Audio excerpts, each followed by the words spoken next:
সবাইকে আসসালামু আলাইকুম। কেমন আছো সবাই? চলে এলাম শিখর একাডেমিক প্রোগ্রামে তোমাদের সবার সাথে আমি ডক্টর আরমান হোসেন রানী। আজকে উদ্ভিদ সারিতত্ত্ব চ্যাপ্টারের দ্বিতীয় লেকচার নিয়ে। তোমরা আমাকে ক্লিয়ারলি দেখতে পাচ্ছ কিনা এবং শুনতে পাচ্ছ কিনা কমেন্টে জানিয়ে দাও, এবং তোমরা সবাই কেমন আছো সেটাও কমেন্টে জানিয়ে দাও।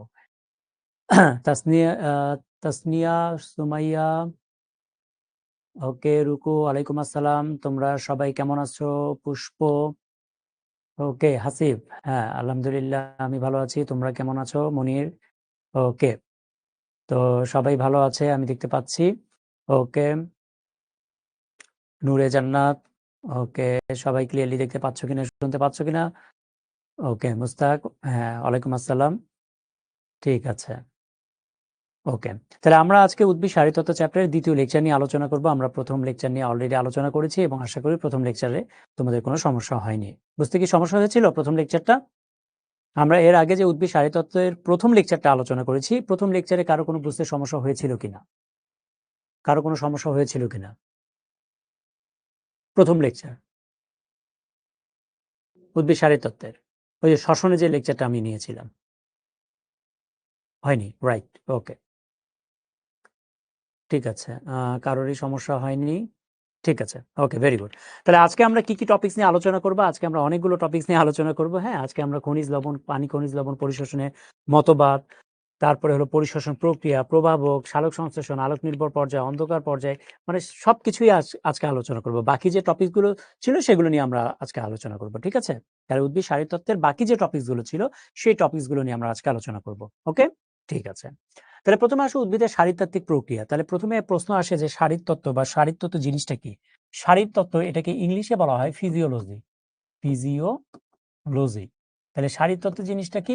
ফিজিওলজি। এখন প্রশ্ন হলো তাহলে ফিজিওলজি জিনিসটা কি? ফিজিওলজি মানে হলো কাজ, কোনো কিছুর কাজ। হ্যাঁ, যেমন ধরো আমাদের পাকস্থলী, এটা হলো পাকস্থলীর গঠন দেখতে কেমন, এটাকে বলছি আমরা পাকস্থলী, ঠিক আছে? কিন্তু পাকস্থলী কি কাজ করে, কিভাবে কাজ করে, এটা হলো পাকস্থলীর ফিজিওলজি। বুঝতে পারছো? যেমন তোমার শরীর কি কি দিয়ে তৈরি? তোমার তোমার ২ টা চোখ আছে, তোমার ২ টা কান আছে, তোমার একটা নাক আছে। এখন চোখ কি কাজ করে? নাক কি কাজ করে? কান দিয়ে কি কাজ হয়? এই যে কাজ নিয়ে যে এখানে আলোচনা করা হয় তাকেই বলা হয় ফিজিওলজি। বুঝতে পেরেছো? তাহলে উদ্ভিদে মানুষের যেমন ফিজিওলজি, বিভিন্ন রকমের ফিজিওলজি রয়েছে। যেমন ধরো মানুষ আ আ রেচনতন্ত্র রয়েছে। রেচনতন্ত্রের মাধ্যমে মানুষ কি করে?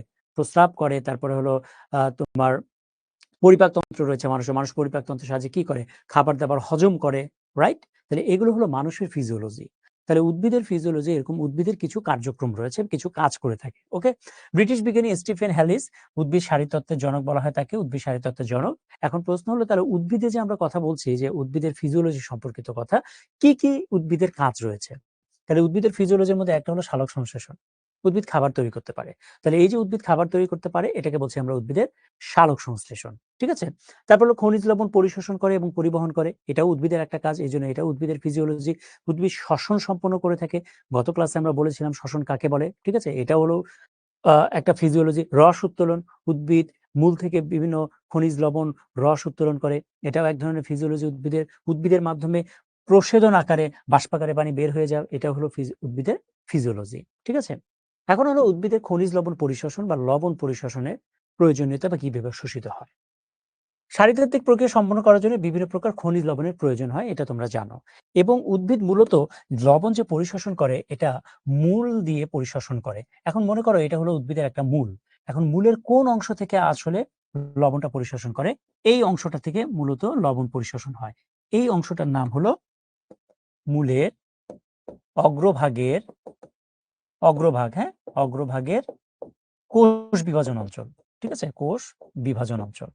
তাহলে লবণ পরিশোষণ কোথায় হয়? মূলের অগ্রভাগের এই কোষ বিভাজন অঞ্চল দিয়েই লবণ পরিশোষিত হয়। এছাড়া মূলের সাথে যে মূলরোম থাকে, এই যে এগুলোকে বলা হয় মূলরোম। মূলরোম, এই মূলরোম দিয়েও কিছু, কিছু লবণ, অল্প, অল্প লবণ পরিশোষিত হয়। বাট মেইন লবণ পরিশোষিত হয় হলো মূলের অগ্রভাগের কোষ বিভাজন অঞ্চল দিয়ে। ওকে। এখন আরেকটা প্রশ্ন হলো যে এই যে লবণটা পরিশোষিত হয় এটা কি সরাসরি পরিশোষিত হয়? যেমন ধরো সোডিয়াম ক্লোরাইড, এটা হলো একটা লবণ। তাহলে সোডিয়াম ক্লোরাইড এটা কি সরাসরি সোডিয়াম ক্লোরাইড আকারে পরিশোষিত হয়? উত্তর হলো না। তাহলে কিভাবে পরিশোষিত হয়? লবণ যে পরিশোষিত হয় এটা আয়ন হিসেবে পরিশোষিত হয়। তার মানে সোডিয়াম ক্লোরাইড এটা পরিশোষণ সরাসরি সোডিয়াম ক্লোরাইড হিসেবে হবে না, সোডিয়াম আকারে হবে আর ক্লোরাইড আকারে হবে। এই আকারে শোষিত হয়ে থাকে। তাহলে আমরা বলতে পারি লবণ পরিশোষণ হয় আয়ন হিসেবে। ঠিক আছে? ওকে। এখন এই যে লবণ পরিশোষণের যে কথা আমরা বলছি, এখানে তোমার কিছু এমসিকিউ এর জন্য কোশ্চেন দেয়া আছে। এই এমসিকিউ এর জন্য কোশ্চেনগুলো তোমরা একটু মুখস্থ করে নিও। ওকে? কি অবস্থায় লবণ শোষিত হয় আমি অলরেডি বলেছি, আয়ন হিসেবে লবণ পরিশোষিত হয়। সেটা ক্যাটায়ন আকারে হতে পারে, অ্যানায়ন আকারে হতে পারে। ঠিক আছে? তোমরা জানো ক্যাটায়ন মানে পজিটিভ, অ্যানায়ন মানে নেগেটিভ। তাহলে 10 রকমের ক্যাটায়ন, উদ্ভিদ প্রায় 10 রকমের ক্যাটায়ন এবং 7 রকমের অ্যানায়ন শোষণ করে থাকে। ঠিক আছে? ওকে। মাটি থেকে শোষিত কি, কি হয়? উদ্ভিদ মাটি থেকে কি, কি জিনিস শোষণ করে লবণের ক্ষেত্রে? দেখো, কার্বন, হাইড্রোজেন এবং অক্সিজেন এই ৩ টা উপাদান ছাড়া বাকি সকল খনিজ লবণ উদ্ভিদ মাটি থেকেই শোষণ করে থাকে। ঠিক আছে? মাটি থেকে শোষণ করে থাকে। আর এই ৩ টা উপাদান উদ্ভিদ বাতাস থেকে শোষণ করে থাকে। এখন এই আয়নগুলোর মধ্যে পটাশিয়াম এবং নাইট্রেট এই ২ টা আয়ন উদ্ভিদ খুব তাড়াতাড়ি শোষণ করে। খুবই দ্রুত শোষণ করে এবং এটা তুমি সংক্ষেপে মনে রাখতে পারো নাক দিয়ে, নাক। নতে হলো নাইট্রেট, কতে হলো পটাশিয়াম। ঠিক আছে? তাহলে নাক দিয়ে মনে রাখতে পারি। তাহলে পটাশিয়াম এবং নাইট্রেট এগুলো খুব দ্রুত শোষিত হয়। আর ক্যালসিয়াম এবং সালফেট এই ২ টা আয়ন খুব স্লোলি শোষিত হয়। এগুলো এমসিকিউ এর জন্য ভেরি, ভেরি ইম্পোর্টেন্ট, বোর্ড পরীক্ষার জন্য ইম্পোর্টেন্ট এবং অ্যাডমিশন টেস্টের জন্য ইম্পোর্টেন্ট। তাহলে এটা তুমি মনে রাখতে পারো কাঁসা দিয়ে, কাঁসা। ওকে? কাতে হলো ক্যালসিয়াম, সাথে হলো সালফেট এবং এই সাথেই হলো স্লোলি অ্যাবজর্ব হয়। ঠিক আছে? তাহলে এগুলো হলো এমসিকিউ এর জন্য ইম্পোর্টেন্ট কথাবার্তা। এখন আসো যে উদ্ভিদের পরিবর্ধনের জন্য, হ্যাঁ, উদ্ভিদের বেঁচে থাকার জন্য টোটাল ১৭ টা উপাদান অবশ্যই দরকার। উদ্ভিদের বেঁচে থাকার জন্য সর্বমোট ১৭ টা উপাদান অবশ্যই দরকার এবং এই উপাদানগুলোকে বলা হয় অত্যাবশ্যকীয় উপাদান। তাহলে একটা এমসিকিউ যে অত্যাবশ্যকীয় উপাদান কয়টি? তাহলে এই হলো টোটাল ১৭ টা অত্যাবশ্যকীয় উপাদানের নাম। এই উপাদানগুলোর মধ্যে কিছু, কিছু উপাদান রয়েছে যেগুলো উদ্ভিদের বেশি দরকার হয় এবং কিছু রয়েছে যেগুলো কম দরকার হয়। কি, কি? এগুলো আমরা পরবর্তীতে আসবো। এখন এই উপাদানগুলো উদ্ভিদ কোথা থেকে পায়? আমরা অলরেডি বলেছি যে দেখো কার্বন, হাইড্রোজেন এবং অক্সিজেন এগুলো বাতাস থেকে গ্রহণ করে উদ্ভিদ, পুষ্টি উপাদানগুলো। আর বাকি যে ১৪ টা উপাদান আছে, এই ১৪ টা উপাদান উদ্ভিদ মাটি থেকে শোষণ করে। তাহলে দেখো ১৪, ১৫, ১৬, ১৭ তাহলে টোটাল ১৭ টা উপাদান। এই টোটাল ১৭ টা উপাদানের মধ্যে ১৪ টা উপাদানই উদ্ভিদ মাটি থেকে শোষণ করে আর বাকি ৩ টা উপাদান উদ্ভিদ বাতাস থেকে শোষণ করে। অত্যাবশ্যকীয় বলার শর্ত কি? দেখো, যা ছাড়া স্বাভাবিক জীবন চলতে পারে না, এগুলো একবার পড়ে নিও। আর দরকারি কিছু মৌলসমূহ রয়েছে, যেমন ম্যাগনেসিয়াম ক্লোরোফিল অণু গঠনের জন্য দরকারি, ক্লোরোফিল সালোক সংশ্লেষণের জন্য দরকারি, আর ফসফরাসের অভাবে পাতা ও ফল ঝরে যায়। এগুলো এমসিকিউর জন্য ইম্পর্টেন্ট। ওকে? কিছু উপকারী মৌল রয়েছে উদ্ভিদ ভেদে, কিছু উপকারী মৌল, যেমন দেখো সিলিকন ঘাসের জন্য ম্যাক্রো মৌল। সিলিকন হলো ঘাসের জন্য উপাদান, একটা খুব গুরুত্বপূর্ণ একটা উপাদান। এটা মনে রাখতে পারো, ঘাস দিয়ে মনে রাখতে পারো, ঘাতে ঘাস আর এই দন্ত সতে সিলিকন। তাহলে সিলিকন ঘাসের জন্য হলো একটা গুরুত্বপূর্ণ উপাদান। ঠিক আছে? ওকে। সোডিয়াম C4 উদ্ভিদের জন্য গুরুত্বপূর্ণ উপাদান। C4 নাম হলো C4, সিতে C4, সিতে সোডিয়াম। তাহলে সোডিয়াম হলো C4 উদ্ভিদের জন্য গুরুত্বপূর্ণ উপাদান। ঠিক আছে?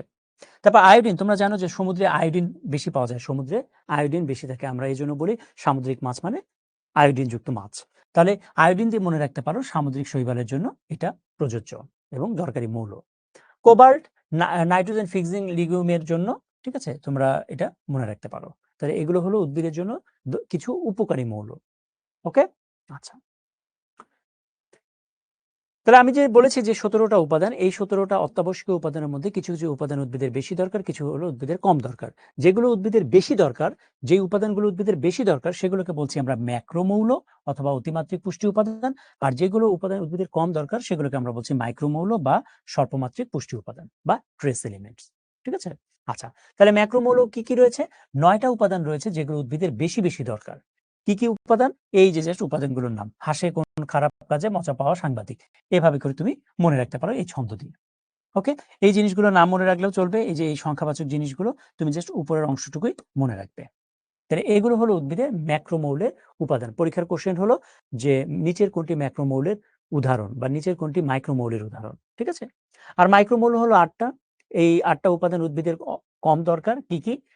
মলি নেতাজি ম্যাঙ্গো লইয়া বকলো, এইভাবে করে তুমি মনে রাখতে পারো এই ছন্দ দিয়ে। ঠিক আছে? এই যে এটা হলো ছন্দ। তাহলে এগুলো হলো মাইক্রোমৌলের উপাদান। ঠিক আছে? ওকে। তাহলে দেখো উদ্ভিদ মাটি থেকে শোষণ করে কার্বন, হাইড্রোজেন এবং শোষণ করে। এগুলো হলো উদ্ভিদ বাতাস থেকে শোষণ করে। এগুলো বাতাস থেকে শোষণ করে। ঠিক আছে? এগুলো বাতাস থেকে শোষণ করে। ওকে? আচ্ছা। এখন আসো উদ্ভিদের মাটিতে খনিজ লবণ প্রাপ্যতার মতবাদ কি কি রয়েছে? এই মতবাদগুলো এগুলো হলো ইম্পর্টেন্ট। দেখো ২টা মতবাদ রয়েছে। ২টা মতবাদ মাটিতে খনিজ লবণ প্রাপ্যতার মতবাদ ২টা। একটা হলো কার্বন ডাই অক্সাইড এক্সচেঞ্জ মতবাদ বা কার্বনিক অ্যাসিড বিনিময় মতবাদ, এবং আরেকটা হলো ক্যাটায়ন বিনিময় মতবাদ। ২টা মতবাদ। ঠিক আছে? আচ্ছা, কোন মতবাদটা কি? দেখো, এটা হলো কার্বন ডাই অক্সাইড এক্সচেঞ্জ মতবাদ। কি হয়, কাহিনীটা কি হয় দেখো। মনে করো এই যে উদ্ভিদের এটা মূল, এই মূলের মধ্যে কোষ রয়েছে। এটা মনে করো একটা কোষ, উদ্ভিদের কোষ। আচ্ছা, উদ্ভিদের কোষের মধ্যে শ্বসন হয়, রাইট? এবং শ্বসনের ফলে এটিপি তৈরি হয়, কার্বন ডাই অক্সাইড তৈরি হয় এবং পানি তৈরি হয়। এটা আমরা জানি। তাহলে আমরা যেহেতু বলেছি শ্বসনের ফলে কার্বন ডাই অক্সাইড তৈরি হয়, তাহলে এই যে কার্বন ডাই অক্সাইড এখানে তৈরি হচ্ছে, কোষের মধ্যে যে কার্বন ডাই অক্সাইড তৈরি হচ্ছে, সেই কার্বন ডাই অক্সাইডটা মূল থেকে মাটিতে বের হয়ে আসলো। এই হলো সেই কার্বন ডাই অক্সাইড। এটা তাহলে কোথায় তৈরি হলো? শ্বসনের ফলে উদ্ভিদের মূলের কোষে। দেন এই কার্বন ডাই অক্সাইড, মাটিতে তো পানির অভাব নাই, মাটিতে যে পানি থাকে সেই পানির সাথে বিক্রিয়া করে। কার্বন ডাই অক্সাইড পানির সাথে বিক্রিয়া করে কার্বনিক অ্যাসিড তৈরি করে। কার্বনিক অ্যাসিডের সংকেত তোমরা জানো H2CO3। এই কার্বনিক অ্যাসিডটা তৈরি করে। তাহলে কার্বন ডাই অক্সাইড পানির সাথে বিক্রিয়া করে কার্বনিক অ্যাসিড তৈরি করে, এবং এই কার্বনিক অ্যাসিড এটা সাথে সাথে আবার ভেঙে যায়। ভেঙে গিয়ে কি কি তৈরি করে? হাইড্রোজেন আয়ন এবং বাইকার্বনেট আয়ন তৈরি করে কার্বনিক অ্যাসিডটাই। ওকে, এটা হলো মাটির কণা। মাটির কণার সাথে পটাশিয়াম নামক আয়ন মনে করো মাটির কণার সাথে আটকে আছে। ওকে, এখন কি ঘটনা ঘটে? এই যে হাইড্রোজেন আয়নটা তৈরি হয়েছে তোমার কার্বনিক অ্যাসিড থেকে, এই হাইড্রোজেন আয়নটা এটা করে কি, এই পটাশিয়াম আয়নকে একটা লাথি মারে। লাথি মারলে পটাশিয়াম আয়ন তখন এই জায়গা থেকে, মাটির কণা থেকে সরে এইদিকে চলে আসে। আর এই জায়গাটা দখল করে কি? Hydrogen ion. তাহলে হাইড্রোজেন আয়ন কি করে? পটাশিয়ামকে ধাক্কা দিয়ে ফেলে জায়গা দখল করে, আর পটাশিয়ামটা সরে আসে এদিকে। তাহলে এই যে পটাশিয়াম মাটির কণার মধ্যে ছিল, এখন এখানে সরে আসলো। এই পটাশিয়ামটাই পরবর্তীতে মূলের মধ্যে প্রবেশ করে। তাহলে মূলে দেখো পটাশিয়াম প্রবেশ করলো এখন। তাহলে এই মতবাদটাকে আমরা বলছি কার্বন ডাই অক্সাইড এক্সচেঞ্জ মতবাদ। মানে কার্বন ডাই অক্সাইড এটা বিনিময় করেছে। কিভাবে বিনিময় করেছে? কার্বন ডাই অক্সাইড বের হয়েছে, বের হয়ে পটাশিয়ামকে ভেতরে প্রবেশ করতে সাহায্য করেছে। বুঝতে পেরেছো? সবাই ক্লিয়ার কিনা বলো? সবাই ক্লিয়ার কিনা? সবাই ক্লিয়ার? সবাই ক্লিয়ার?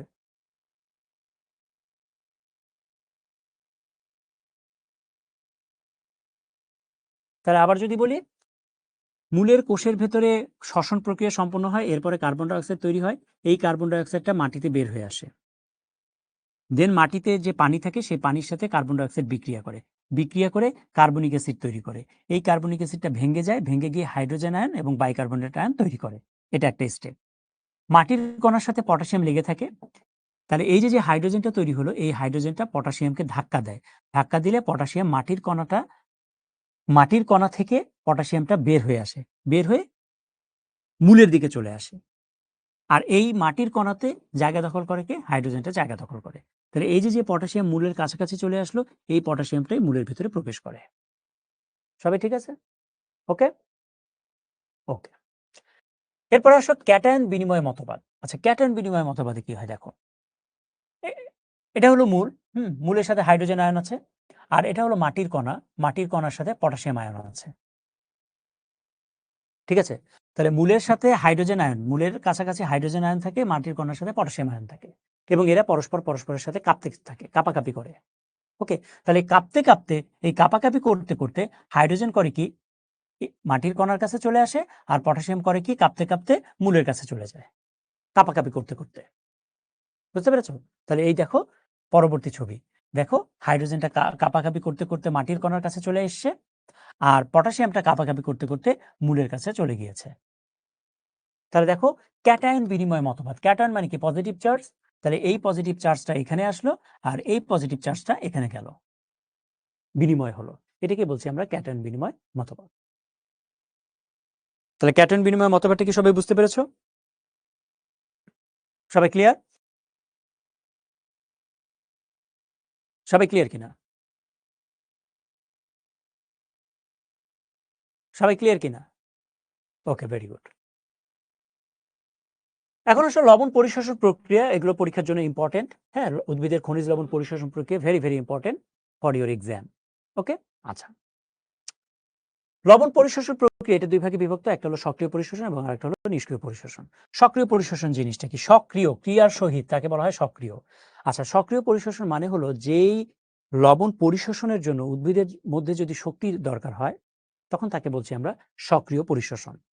আর নিষ্ক্রিয় পরিশোষণ মানে হলো যদি কোনো শক্তি প্রয়োজন না পড়ে, শক্তি ছাড়া উদ্ভিদের মধ্যে যদি লবণ পরিশোষিত হয় তখন তাকে বলছি আমরা নিষ্ক্রিয় পরিশোষণ। যেমন তুমি যদি পাহাড়ের উপরে ওঠো, পাহাড় বেয়ে বেয়ে যদি পাহাড়ের উপরে উঠতে চাও তাহলে তোমার অনেক শক্তির দরকার হয়, রাইট? তাহলে এটাকে বলছি আমরা সক্রিয় কাজ। আর তুমি যদি পাহাড় থেকে নামতে চাও তাহলে পাহাড় থেকে তুমি ইজিলি নামতে পারবে, তাই না? এটা হলো তোমার নিষ্ক্রিয় কাজ। বা পাহাড়ের মধ্যে তুমি যদি একটু নিচে বসে থাকো, তুমি স্লিপ কেটে নিচেই অটোমেটিক নিচে পড়ে যাবে। তাহলে এটা হলো নিষ্ক্রিয় কাজ। ওকে, আচ্ছা। এখন লবণ পরিশোষণে সক্রিয় পরিশোষণ হলো তিনটা। লু করলে দিয়ে তুমি মনে রাখতে পারো, লুতে লুন্ডেগারের মতবাদ, কোতে কো ট্রান্সপোর্ট মতবাদ, এলতে হলো লেসিথিন মতবাদ। আর নিষ্ক্রিয় পরিশোষণ এটাকে তুমি মনে রাখতে পারো বাবার দোয়া দিয়ে। বাতে ব্যাপন মতবাদ, বাড়তে হলো ব্যাপক মতবাদ, দোতে হলো ডোনান সাম্যাবস্থা, রাতে হলো আয়ন বিনিময় মতবাদ। তো পরীক্ষা এমসিকিউ এভাবে আসে, নিচের কোনটি সক্রিয় পরিশোষণের উদাহরণ, নিচের কোনটি নিষ্ক্রিয় পরিশোষণের উদাহরণ, এভাবে করে, বা মতবাদ এভাবে করে। পরীক্ষায় ১ নাম্বার কোশ্চেন এভাবে আসে সিকিউ, সক্রিয় পরিশোষণ কাকে বলে, নিষ্ক্রিয় পরিশোষণ কাকে বলে। আশা করি এখন তোমরা উত্তরগুলো দিতে পারবে। এখন আসো সক্রিয় পরিশোষণ। তাহলে সক্রিয় পরিশোষণের প্রথম একটা যে মতবাদ সেটা হলো লুন্ডেগড়ের মতবাদ। ঠিক আছে? লুন্ডেগড়ের মতবাদে কি ঘটনা ঘটে? এখানে সাইটোক্রোম নামক লৌহ পরফাইরিন নামক প্রোটিন থাকে এবং এখানে কি হয়? বাইরের তলে লৌহ বিজারিত হয়, ইলেকট্রন লস হয়, অ্যানায়ন গ্রহণ করে। ঘটনাগুলো কি হয় আমরা এখন বোঝার চেষ্টা করব। দেখো, এই ছবিটা দেখো। এই ছবিটা দেখে মনে হবে অনেক কঠিন, কিন্তু আমি যদি বুঝিয়ে দিই তোমার কাছে খুবই সহজ লাগবে এই ছবিটা। ঠিক আছে? এটা কি ছবি? আচ্ছা, এই ছবিটা আমি একটু তোমাকে ব্যাখ্যা করি। হ্যাঁ? আচ্ছা।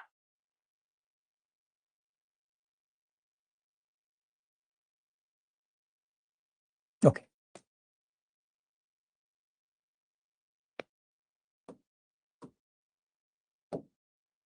ধরো এটা একটা কোষ। হুম? হ্যাঁ। আর এটা হলো নিউক্লিয়াস, হ্যাঁ? এই যে নিউক্লিয়াস, তারপরে এগুলো হলো মাইটোকন্ড্রিয়া কোষের ভেতরে। এগুলো হলো মাইটোকন্ড্রিয়া, হ্যাঁ? তারপরে গলগি বডি, এই যে গলগি বডি থাকে, ঠিক আছে? এই জিনিসগুলো। আর এটা হলো কোষ ঝিল্লি। আমরা জানি কোষ ঝিল্লির গঠন হলো কোষ ঝিল্লি বাইলেয়ার দিয়ে তৈরি, তাই না? ডাবল লেয়ার কোষ ঝিল্লি, ডাবল লেয়ার বা বাইলেয়ার। এটা হলো কোষ ঝিল্লির বাইরের অংশ, এটা হলো কোষ ঝিল্লির ভেতরের অংশ।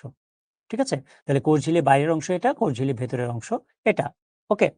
আচ্ছা, তাহলে আমি বলতে পারি এই অংশটা এই অংশটা হলো বাইরের তল, বাইরের তল, তাই না? বাইরের তল, রাইট? আর এটা হলো ভেতরের তল, ভেতরের তল। এই অংশটা ভেতরের তল। ওকে? বা আমি এভাবে যদি বলি এটা আরো স্পেসিফিক করে, এই যে এই অংশটা, এই যে এই অংশটা হলো বাইরের তলের দিকে, আর নিচের যে অংশটা এটা হলো ভেতরের তলের দিকে। নাকি এই কথাটা আমি বলতে পারি কিনা? এই কথাটা আমি বলতে পারি কিনা বলো তো? হুম? কোষ ঝিল্লির ২ টা লেয়ার, তাই না? তাহলে বাইরের লেয়ারের সাথে যে তলটা থাকে তাকে বলছি আমরা বাইরের তল। আর ভেতরের লেয়ারের সাথে যে তলটা থাকবে তাকে আমরা বলছি ভেতরের তল। এই কথাটা আমরা বলতে পারি। তাই? আচ্ছা। তাহলে তুমি এই ছবিটা এখন দেখো। এই যে মাঝখানে, এই যে মাঝখানে যে অংশটা, এই যে মাঝখানে যে অংশটা, এই যে লাল কালারটা দিয়ে দিয়েছি, এই মাঝখানের অংশটাই হলো এই অংশটা। ঠিক আছে? বুঝতে পেরেছো? তাহলে এই যে এই অংশ, এই অংশটাই হলো মাঝখানের লাল অংশটা। তাহলে মাঝখানের লাল অংশে এই জিনিসটা আছে। ওকে? আচ্ছা। দেন দেখো, এই যে এখানে যে তুমি পর্দাটা দেখতে পাচ্ছ, এই যে এখানে যে আবরণটা দেখতে পাচ্ছ এই পর্দাটা হলো বাইরের এই পর্দা। কোষের বাইরের এই পর্দা। আর এখানে যে আবরণটা দেখতে পাচ্ছ, এই যে এখানে যে আবরণটা দেখতে পাচ্ছ, এই আবরণটা হলো কোষের ভেতরের পর্দাটা, এই যে এটা, এই পর্দাটা। এই ছবিটা বুঝছো কিনা বলো, এই কথাটুকু বুঝছো কিনা, এই কথাটা বোঝা গেল? বলো।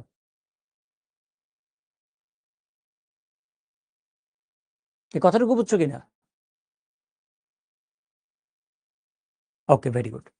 তাহলে আমি কি বলতে পারি না এটা হলো বহিঃস্থ দ্রবণ? এই যে বহিঃস্থ দ্রবণ যে কথাটা লেখা আছে, এই বহিঃস্থ দ্রবণ আমি যদি এখানে আঁকতে চাই, তাহলে এটা হলো বহিঃস্থ দ্রবণ, বহিঃস্থ দ্রবণ, এটা বলতে পারি নাকি? আর এখানে যে কোষ অভ্যন্তর লেখা আছে, এই কোষ অভ্যন্তর জিনিসটা কোনটা তাহলে? এটাকে আমি বলতে পারি কোষ অভ্যন্তর, কোষ অভ্যন্তর নাকি? লিখতে পারি? ওকে। এখন এই ঘটনাটা দেখো, এখানে কি হয়। তাহলে দেখো এই যে বাইরের তল, এই অংশটুকু বাইরের তল, আর এই অংশটুকু হলো ভেতরের তল। ঠিক আছে? ক্লিয়ার? হুম? ওকে। এখন দেখো কি হয়। ভেতরের তলে ডিহাইড্রোজেনেস নামক বিক্রিয়া সংঘটিত হয়। ভেতরের তলে ডিহাইড্রোজেনেস নামক বিক্রিয়া সংঘটিত হয়। এই বিক্রিয়ার ফলে ইলেকট্রন তৈরি হয় এবং হাইড্রোজেন তৈরি হয়। তাহলে এই যে ডিহাইড্রোজেনেস বিক্রিয়ার ফলে কি তৈরি হচ্ছে? ইলেকট্রন তৈরি হচ্ছে এবং হাইড্রোজেন তৈরি হচ্ছে। এই কথাটা মনে রাখবে। আচ্ছা, তারপরে আরেকটা জিনিস দেখাই। এখানে তুমি CYT-B, CYT-C, CYT-A এগুলো দেখতে পাচ্ছ। এগুলো হলো আয়রন। CYT মানে সাইটোক্রোম। সাইটোক্রোম কি দিয়ে তৈরি? আয়রন দিয়ে তৈরি। এবং এই আয়রনগুলো 3 ভাবে সাজানো থাকে, সাইটোক্রোম B, তারপরে C, তারপরে A। মানে কোষের ভেতর থেকে বাইরের দিকে BCA এই আকারে সাজানো থাকে। ঠিক আছে? আচ্ছা, তোমরা জানো যে Fe3+ এটা কেমিস্ট্রির পড়া, হ্যাঁ? তারপরেও বলি, Fe3+ যদি ইলেকট্রন গ্রহণ করে তাহলে সেটা কিসে পরিণত হয়? Fe2+ এ, রাইট? বা আমি যদি বলি Fe2+ এটা যদি ইলেকট্রন ছেড়ে দেয় তাহলে সেটা কিসে পরিণত হয়? Fe3+। এই কথাটা বুঝতে পেরেছো কিনা কমেন্টে জানাও। এই কথাটা বুঝতে পেরেছো কিনা? Fe3+ ইলেকট্রন গ্রহণ করলে Fe2+ এ পরিণত হয়, Fe2+ ইলেকট্রন ছেড়ে দিলে সেটা Fe3+ এ পরিণত হয়। এই কথাটা তোমরা জানো কিনা? কেমিস্ট্রির পড়া, ভেরি গুড। তাহলে এই যে ইলেকট্রনের কথা বললাম, ডিহাইড্রোজেন প্রক্রিয়ায় ইলেকট্রন তৈরি হলো, এই ইলেকট্রনটা এখন করবে কি জানো? এই Fe3+ আছে না, এই Fe3+ এই ইলেকট্রনটাকে গ্রহণ করবে। তাহলে Fe3+ যদি এই ইলেকট্রনকে গ্রহণ করে তাহলে Fe3+ কিসে পরিণত হবে বলো তো? Fe2+ এ। তাহলে দেখো এই যে এই হলো সেই Fe2+। তাহলে ইলেকট্রন এখন কোথায় চলে গেল? এর কাছে চলে গেল। ওকে? দেন Fe2+ করবে কি এখন? ওই যে ইলেকট্রনটা ছিল যেটা এখানে আসলো, এই ইলেকট্রনটাকে ছেড়ে দিবে। তাহলে Fe2+ ইলেকট্রন ছেড়ে দিলে Fe2+ কিসে পরিণত হবে? Fe3+ এ পরিণত হবে। আর যে ইলেকট্রনটা ছেড়ে দিল সেই ইলেকট্রনটা এখন কোথায় চলে আসবে?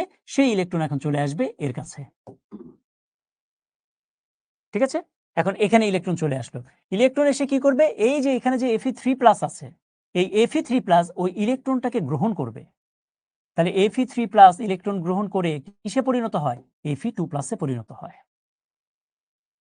ক্লিয়ার? তাহলে ইলেকট্রনটা এখন চলে গেল Fe2+ এর কাছে। দেন Fe2+ এই ইলেকট্রনটাকে এখন করবে কি? ছেড়ে দিবে। তাহলে Fe2+ এর সাথে যে ইলেকট্রনটা আছে যেটা আসলো, এটা Fe2+ ইলেকট্রনটাকে ছেড়ে দিবে। ছেড়ে দিলে ইলেকট্রন চলে যাবে এর কাছে। আর Fe2+ যেহেতু ইলেকট্রন ছেড়ে দিল, Fe2+ তখন নিজে কিসে পরিণত হবে? Fe3+ এ পরিণত হবে। তাহলে ইলেকট্রন এখন এখানে আসলো। এখানে Fe3+ আছে আগে থেকে। এখন এই Fe3+ ইলেকট্রনটাকে গ্রহণ করবে। গ্রহণ করে এই Fe3+ নিজে কিসে পরিণত হবে? Fe2+ এ পরিণত হবে। তাহলে ইলেকট্রনটা এখান থেকে চলে গেল কোথায়? এর কাছে। দেন এই Fe2+ এই ইলেকট্রনটা আছে না, এই ইলেকট্রনটাকে ছেড়ে দিবে। তাহলে ইলেকট্রনটাকে ছেড়ে দিলে ইলেকট্রন এখন চলে আসবে এখানে। আর Fe2+ নিজে এখন যেহেতু ইলেকট্রন ছেড়ে দিল, তাহলে Fe2+ ইলেকট্রন হারিয়ে নিজে Fe3+ এ পরিণত হবে। তাহলে ইলেকট্রন এখন আমি কোথায় পেলাম দেখো, ছিল হলো ভেতরের তলে, ইলেকট্রন চলে আসলো বাইরের তলে, রাইট? আচ্ছা, এবং ডিহাইড্রোজেনের বিক্রিয়ার ফলে আর কি তৈরি হয়েছিল? হাইড্রোজেন আয়ন তৈরি হয়েছিল, রাইট? আচ্ছা, বাইরের তল থেকে অক্সিজেন প্রবেশ করবে। অক্সিজেন প্রবেশ করে এই অক্সিজেন, এই ইলেকট্রন আর এই যে হাইড্রোজেন আয়ন, এই তিনটা একসাথে যুক্ত হবে, যুক্ত হয়ে পানি তৈরি করবে। ঠিক আছে, তাহলে এই হলো সেই পানি। ক্লিয়ার? আচ্ছা, তাহলে দেখো ইলেকট্রনটা এখান থেকে এখানে আসলো কি ডিগবাজি খেয়ে খেয়ে ঘুরে ঘুরে। ওকে, এবং মনে রাখবে যে ইলেকট্রন যখন আসে তখন তোমার অ্যানায়ন ওই বরাবর যায়।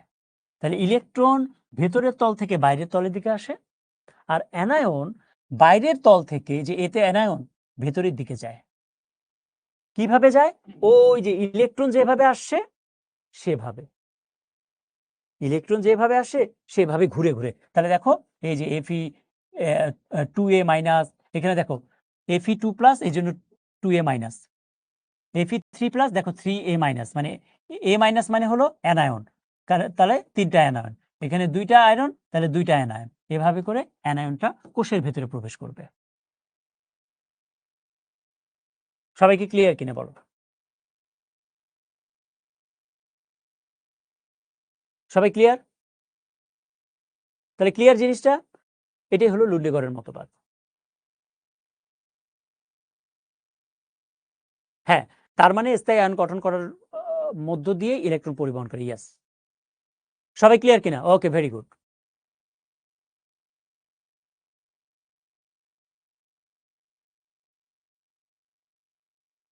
ওকে,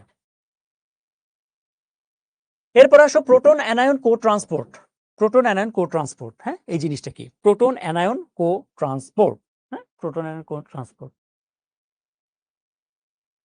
ওকে, তাহলে দেখো এটা হলো একটা বহিস্থ দ্রবণ, এটা হলো কোষের ভেতরের দ্রবণ, আর এটা হলো কোষ ঝিল্লি। হ্যাঁ, এটা হলো কোষ ঝিল্লি।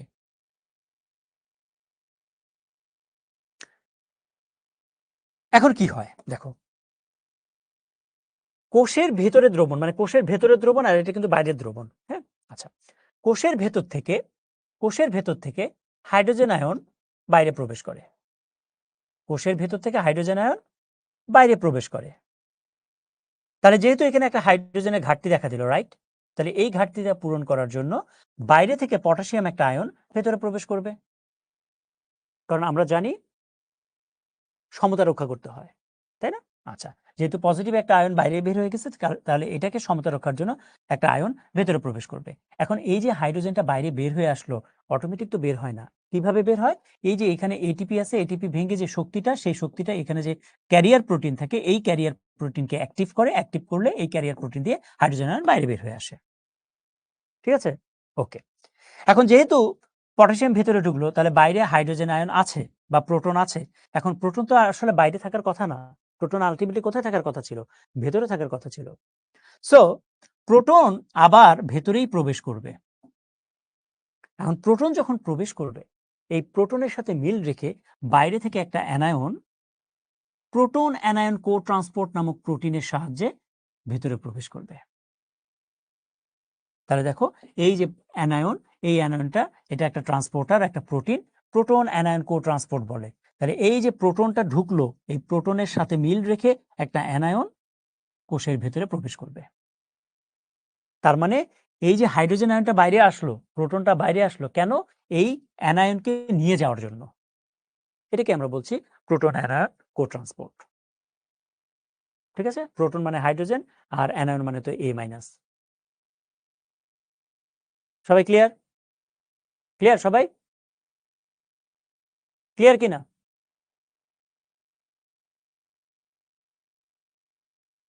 সবাই ক্লিয়ার কিনা বলো তাড়াতাড়ি।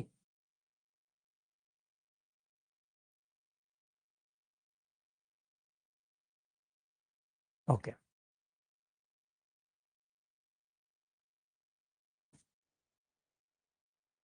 ওকে, এরপরে আসো সক্রিয় পরিশোষণের একটা মতবাদ হলো লেসিথিন বাহক মতবাদ। লেসিথিন বাহক মতবাদ, হ্যাঁ, লেসিথিন বাহক মতবাদ। আচ্ছা, লেসিথিন বাহক মতবাদের জিনিসটা কি হয় দেখো, লেসিথিন নামক ফসফোলিপিড আয়ন থাকে। এই যে লেসিথিন, এটা হলো ফসফোলিপিড আয়ন। ঠিক আছে, কোষ ঝিল্লির বাইরের তলের দিকে থাকে, এই যে বাইরের তলের দিকে থাকে। এবং এই লেসিথিনটা লেসিথিনেজ নামক এনজাইমের সাহায্যে এই লেসিথিনটা ভেঙে ফসফ্যাটিক অ্যাসিড এবং কোলিন, এই দুটো অংশে বিচ্ছিন্ন হয়।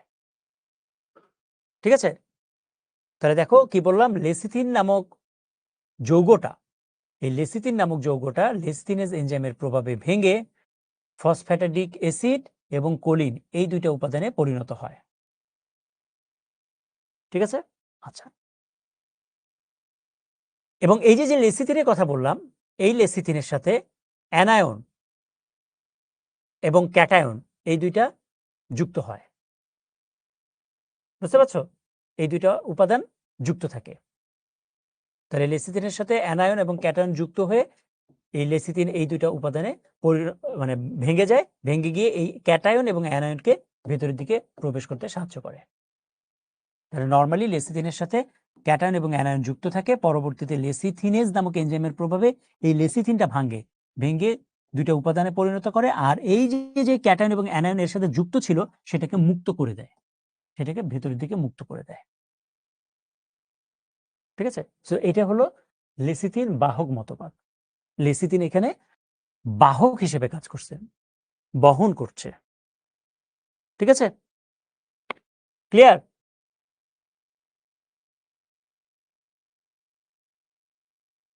সবাই ক্লিয়ার?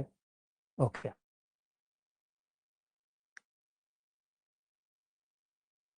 ওকে, এরপর আসো ব্যাপন মতবাদ। ব্যাপন মতবাদ, আচ্ছা আমরা জানি ব্যাপন কাকে বলে।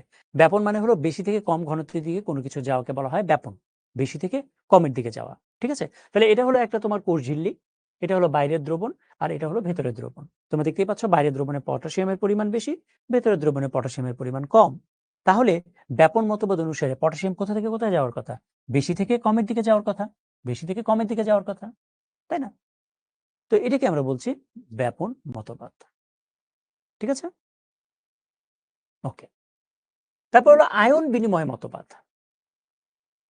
আয়ন বিনিময় জিনিসটা কি? এটা হলো বাইরের দ্রবণ এই অংশটা, আর এটা হলো ভেতরের দ্রবণ। ঠিক আছে? আচ্ছা, এখন ভেতরের দ্রবণ থেকে একটা প্রোটন বা হাইড্রোজেন বাইরের দিকে চলে আসলো। তাহলে যেহেতু বাইরের দিকে চলে আসলো, তাহলে ভেতরে একটা একটা পজিটিভ চার্জের ঘাটতি দেখা দিল। এইটা ফিল আপ করার জন্য বাইরে থেকে ক্যাটায়ন ভেতরে প্রবেশ করবে। ওকে, একইভাবে ভেতর থেকে OH বা অ্যানায়ন একটা বাইরে প্রবেশ করলো বাইরের দ্রবণে। তাহলে যেহেতু অ্যানায়নের ঘাটতি দেখা দিল ভেতরের দ্রবণে, তাহলে এটাকে নিউট্রাল বা মিউচুয়াল করার জন্য বাইরে থেকে একটা অ্যানায়ন ভেতরে প্রবেশ করবে। তার মানে আমি বলতে পারি হাইড্রোজেনের জন্য পটাশিয়াম ভেতরে প্রবেশ করে, আর হাইড্রোক্সিল মূলকের জন্য ক্লোরাইড আয়ন ভেতরে প্রবেশ করে।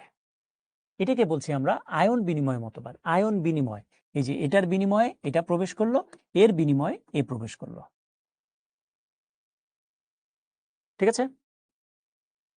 ক্লিয়ার সবাই?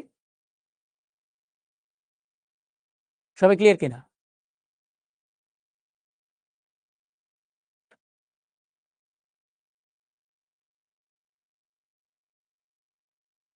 আচ্ছা, মুস্তাক বলছে এতে করে কি হয়? আচ্ছা, এই যে আমরা যে আয়ন ভেতরে প্রবেশ করাচ্ছি আর বাইরে বের করছি, কেন? উদ্ভিদ যে লবণ পরিশোষণ করে কি হিসেবে? আয়ন হিসেবে না? এই যে এইভাবেই লবণ পরিশোষণ করে। উদ্ভিদ ধরো পটাশিয়াম শোষণ করবে কি হিসেবে? এই যে এই হিসেবে পটাশিয়াম শোষণ করবে। ক্লোরাইড আয়ন শোষণ করবে কি হিসেবে? এই যে এইভাবে শোষণ করবে, এই প্রক্রিয়াতে। বুঝতে পেরেছ? ওকে, তাহলে দেখো সেই কথাগুলো এখানে লিখা আছে। ওকে, এরপর আসো ডোনান্ট সাম্যাবস্থা। ডোনান্ট সাম্যাবস্থাটা কি? এটা একটা কোষ, কোষের ভিতরে একটা প্রোটিন থাকে এবং মাইনাস বা অ্যানায়ন চার্জযুক্ত 4টা মাইনাস চার্জযুক্ত প্রোটিন থাকে, এবং যে প্রোটিনটা থাকে এই প্রোটিনটা হলো অব্যাপনযোগ্য অ্যানায়ন। একটা বড় প্রোটিন যেটা ব্যাপন প্রক্রিয়ায়, বা এই প্রোটিনটা এত বড় এ কোষের বাইরে বের হতে পারে না। ঠিক আছে? এবং এর চারপাশে 4টা অ্যানায়ন। ওকে, এখন যেহেতু এই প্রোটিনটা বাইরে বের হতে পারে না, তাহলে এই যে 4টা অ্যানায়ন এর চারপাশে 4টা নেগেটিভ চার্জ, এই 4টা নেগেটিভ চার্জকে নিউট্রাল করার জন্য 4টা পজিটিভ চার্জ ভেতরে প্রবেশ করবে নিউট্রাল করার জন্য। ঠিক আছে? তাহলে দেখো এই যে 4টা পজিটিভ চার্জ ভিতরে প্রবেশ করলো না, এটাই হলো ডোনার সাম্যাবস্থা। এই জিনিসটাই হলো ডোনার সাম্যাবস্থা। সবাই ক্লিয়ার কিনা? সবাই ক্লিয়ার? তাহলে ডোনার সাম্যাবস্থা বুঝতে পেরেছো সবাই? তাড়াতাড়ি জানো। সবাই বুঝতে পেরেছো? ওকে, ভেরি গুড। ঠিক আছে, তাহলে আমরা একটু নামাজে বিরতিতে চলে যাই। হ্যাঁ, আমরা 4:50-এ চলে আসবো। 4:50।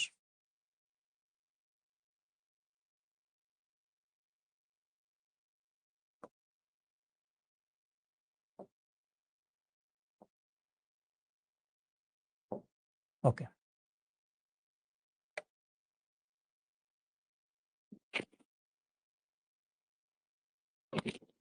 নামাজের বিরতি দিলাম, কিন্তু 4:50-এ চলে আসবো।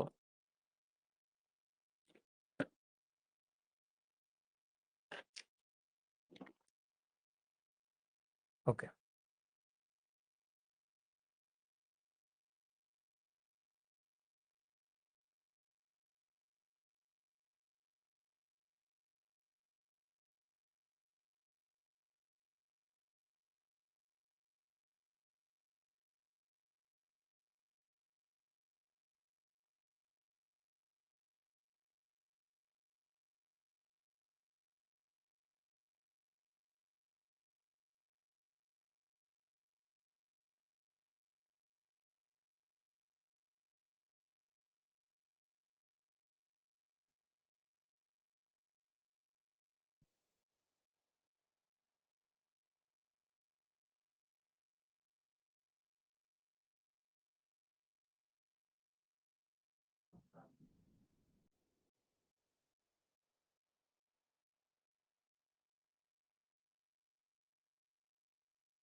ওকে, আমরা আবার চলে আসলাম। তোমরা সবাই কানেক্টেড হয়ে যাও। তোমরা সবাই আসছো কিনা?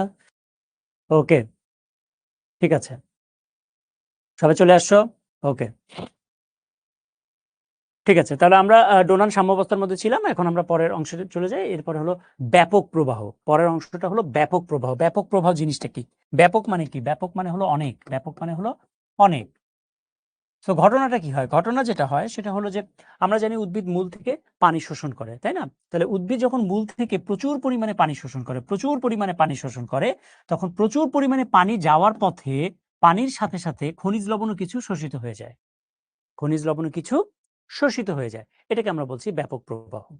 ব্যাপারটা এমন যে ধরো তোমার কলেজ ছুটি হয়েছে, তো একটাই গেট, হ্যাঁ? তোমার ক্লাসরুমে একটাই গেট, কলেজ ছুটি হয়েছে। তাহলে দেখা যায় যে তুমি যদি একটাই গেট হয় তাহলে তুমি ওখানে দাঁড়িয়ে থাকলেও তুমি অন্যান্যদের গুতাগুতিতে বা অন্যান্যদের ঠেলাঠেলিতে তুমিও কিন্তু বের হয়ে যাও। তাই না? ব্যাপারটা এরকম। সো পানি যখন উদ্ভিদ বেশি, বেশি শোষণ করে তখন এই পানির সাথে কিছু খনিজ লবণও শোষিত হয়ে যায়। এটাকে আমরা বলছি ব্যাপক প্রবাহ। ঠিক আছে? ওকে। তাহলে সক্রিয় এবং নিষ্ক্রিয় পরিশোষণের পার্থক্য কি? এখন এই জিনিসগুলো তুমি বুঝতে পারবে যে পার্থক্যটা মূলত কি। ঠিক আছে? ক্লিয়ার? ওকে। প্রভাবক কি, কি আছে? খনিজ লবণ পরিশোষণের প্রভাবক রয়েছে। এই যে আলো, অক্সিজেন, শ্বসনিক বস্তু, বৃদ্ধি অঞ্চল, প্রশোধন টান, এগুলো হলো খনিজ লবণ পরিশোষণের সাথে সমানুপাতিক। সমানুপাতিক মানে একটা বাড়লে আরেকটা বাড়ে, একটা বাড়লে আরেকটা, একটা কমলে আরেকটা কমে। ঠিক আছে?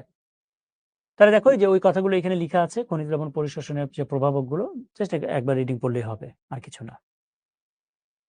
ওকে। পানি পরিশোষণ এবং খনিজ লবণ পরিশোষণের পার্থক্যটা কি? তুমি মনে রাখবে যে খনিজ লবণ পরিশোষণের ক্ষেত্রে সবকিছুই হ্যাঁ, সবকিছুই পজিটিভ, সবকিছুই পজিটিভ। আর পানি পরিশোষণের ক্ষেত্রে সবকিছুই নেগেটিভ। সংক্ষেপে মনে রাখার জন্য। এগুলো একটু রিডিং পড়লেই হয়ে যাবে। ওকে, ঠিক আছে। তাহলে এই প্রশ্নের উত্তরটা কি হবে বলো তো? এটার উত্তর পারবে দিতে? পারবে এটা? ওকে। পরিবহন মতবাদগুলোর মধ্যে কোনগুলো সক্রিয় কোনগুলো নিষ্ক্রিয় দেখাবেন না? একজন জিজ্ঞেস করেছে। এগুলো ভালো করে দেখিয়েছে। তুমি যখন স্লাইডটা দেখবে তখন দেখো। ওখানে লিখাই ছিল। লুকোলে দিয়ে মনে রাখবে সক্রিয় পরিশোষণ। বাবার দোয়া দিয়ে মনে রাখবে নিষ্ক্রিয় পরিশোষণ। প্রথমের দিকেই তো ছিল। ওকে, ভেরি গুড। তাহলে উত্তর হলো নাইট্রোজেন। নিচের কোনটি সক্রিয় পরিশোষণের ক্ষেত্রে প্রযোজ্য?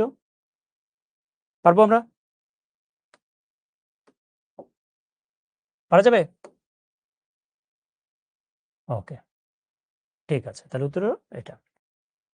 নিচের কোনটি আয়ন বাহক মতবাদ? ওকে। নিচের কোনটি উদ্ভিদ বাতাস থেকে গ্রহণ করে? ওকে।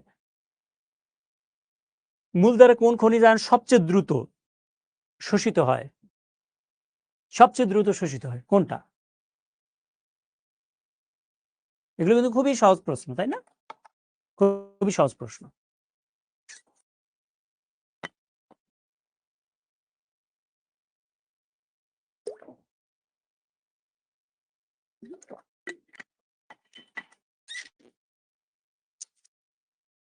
ওকে।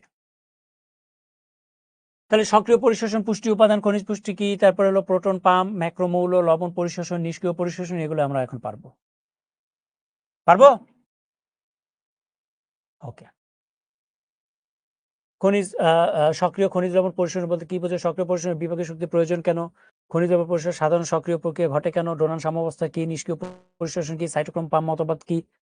কনসেপ্টটা ক্লিয়ার কিনা? মানে এগুলোর উত্তরটা কনসেপ্ট ক্লিয়ার কিনা? কারণ এগুলো তোমাকে সাজিয়ে লিখতে হবে, বাট কনসেপ্টটা ক্লিয়ার কিনা, মানে জিনিসটা বুঝতে পেরেছো কিনা যে কোনটা কি?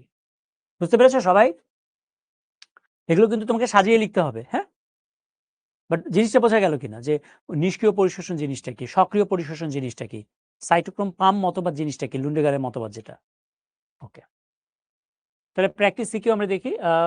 ক্র্যান্স অ্যানাটমি কি আমি পরবর্তীতে জানবো, লিমিটিং ফ্যাক্টর এটাও আমরা একটু পরে জানবো।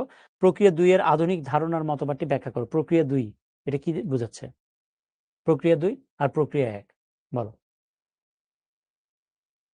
আর প্রক্রিয়া 1 এবং প্রক্রিয়া 2 এর মধ্যে সাদৃশ্য বৈসাদৃশ্য। তাহলে প্রক্রিয়া 1 কি আর প্রক্রিয়া 2 কি এটা আগে বলো, তাহলে বুঝবো প্রক্রিয়া 1 কি আর প্রক্রিয়া 2 কি, কোনটা কি? প্রক্রিয়া 1টা কি আর প্রক্রিয়া 2টা কি? দেখো এখানে হলো এটিপি খরচ লিখে দিয়েছে, আর এটা হলো এটিপি খরচের কোনো কথা লিখা নাই। বাইরে থেকে ভেতরের দিকে আয়ন প্রবেশ করেছে। আর এখানে বাইরে থেকে ভেতরের দিকে আয়ন প্রবেশ করেছে, বাট এটিপি খরচ হয়েছে। তাহলে কোনটা কি? কোনটা কি বলতে পারবে? কোনটা কি প্রক্রিয়া? হ্যাঁ, ইয়েস। তাহলে এটা হলো সক্রিয় পরিশোষণ, তাই না? খনিজ লবণের সক্রিয় পরিশোষণ, পরিশোষণ। আর এটা হলো খনিজ লবণের নিষ্ক্রিয় পরিশোষণ। তাহলে খনিজ লবণের সক্রিয় পরিশোষণের আধুনিক ধারণা কোনটা? আধুনিক ধারণা, আধুনিক ধারণা কোনটা বলো তো? সক্রিয় পরিশোষণে আধুনিক ধারণা কোনটা খনিজ লবণের? কি হবে এটা?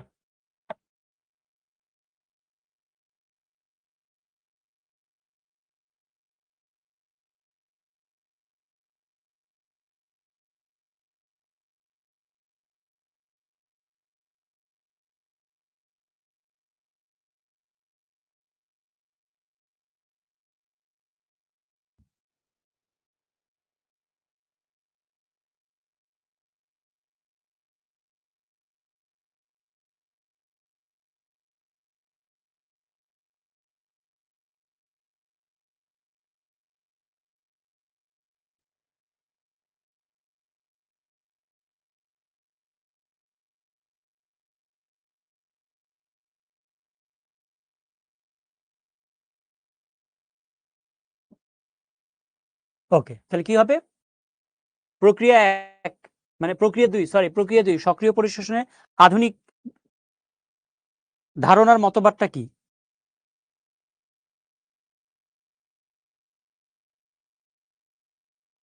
আচ্ছা, তাহলে এটা হলো প্রোটন অ্যানায়ন কো-ট্রান্সপোর্ট। ঠিক আছে? তাহলে ২ টা হলো proton anion cotransport. Proton anion, proton anion cotransport. এটা হলো আধুনিক ধারণা। Anion কো-ট্রান্সপোর্ট, transport. ওকে? আর পরের প্রশ্নটা হলো সক্রিয় এবং নিষ্ক্রিয় পরিশোষণের পার্থক্য লিখতে হবে। ওকে। পরের প্রশ্ন দেখি, প্রক্রিয়া এক্স এবং প্রক্রিয়া ওয়াই। উদ্ভিদ অ্যানায়ন শোষণ করে আর প্রক্রিয়া ওয়াইতে হলো এটিপি উৎপাদন করে। তাহলে ফটোফসফোরাইলেশনকে আমরা পরে পারবো। উদ্দীপকে লিখিত এক্স প্রক্রিয়াটি চিত্রের মাধ্যমে দেখা। আচ্ছা, তাহলে প্রক্রিয়া এক্স মানে কি আর ওয়াই মানে কি সেটা বলো। এক্স মানে কি আর ওয়াই মানে কি?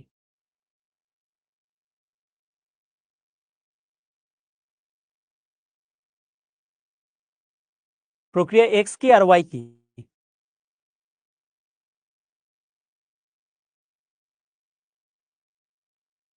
হুম, এটা কি হবে উত্তর? এক্স কি আর ওয়াই কি?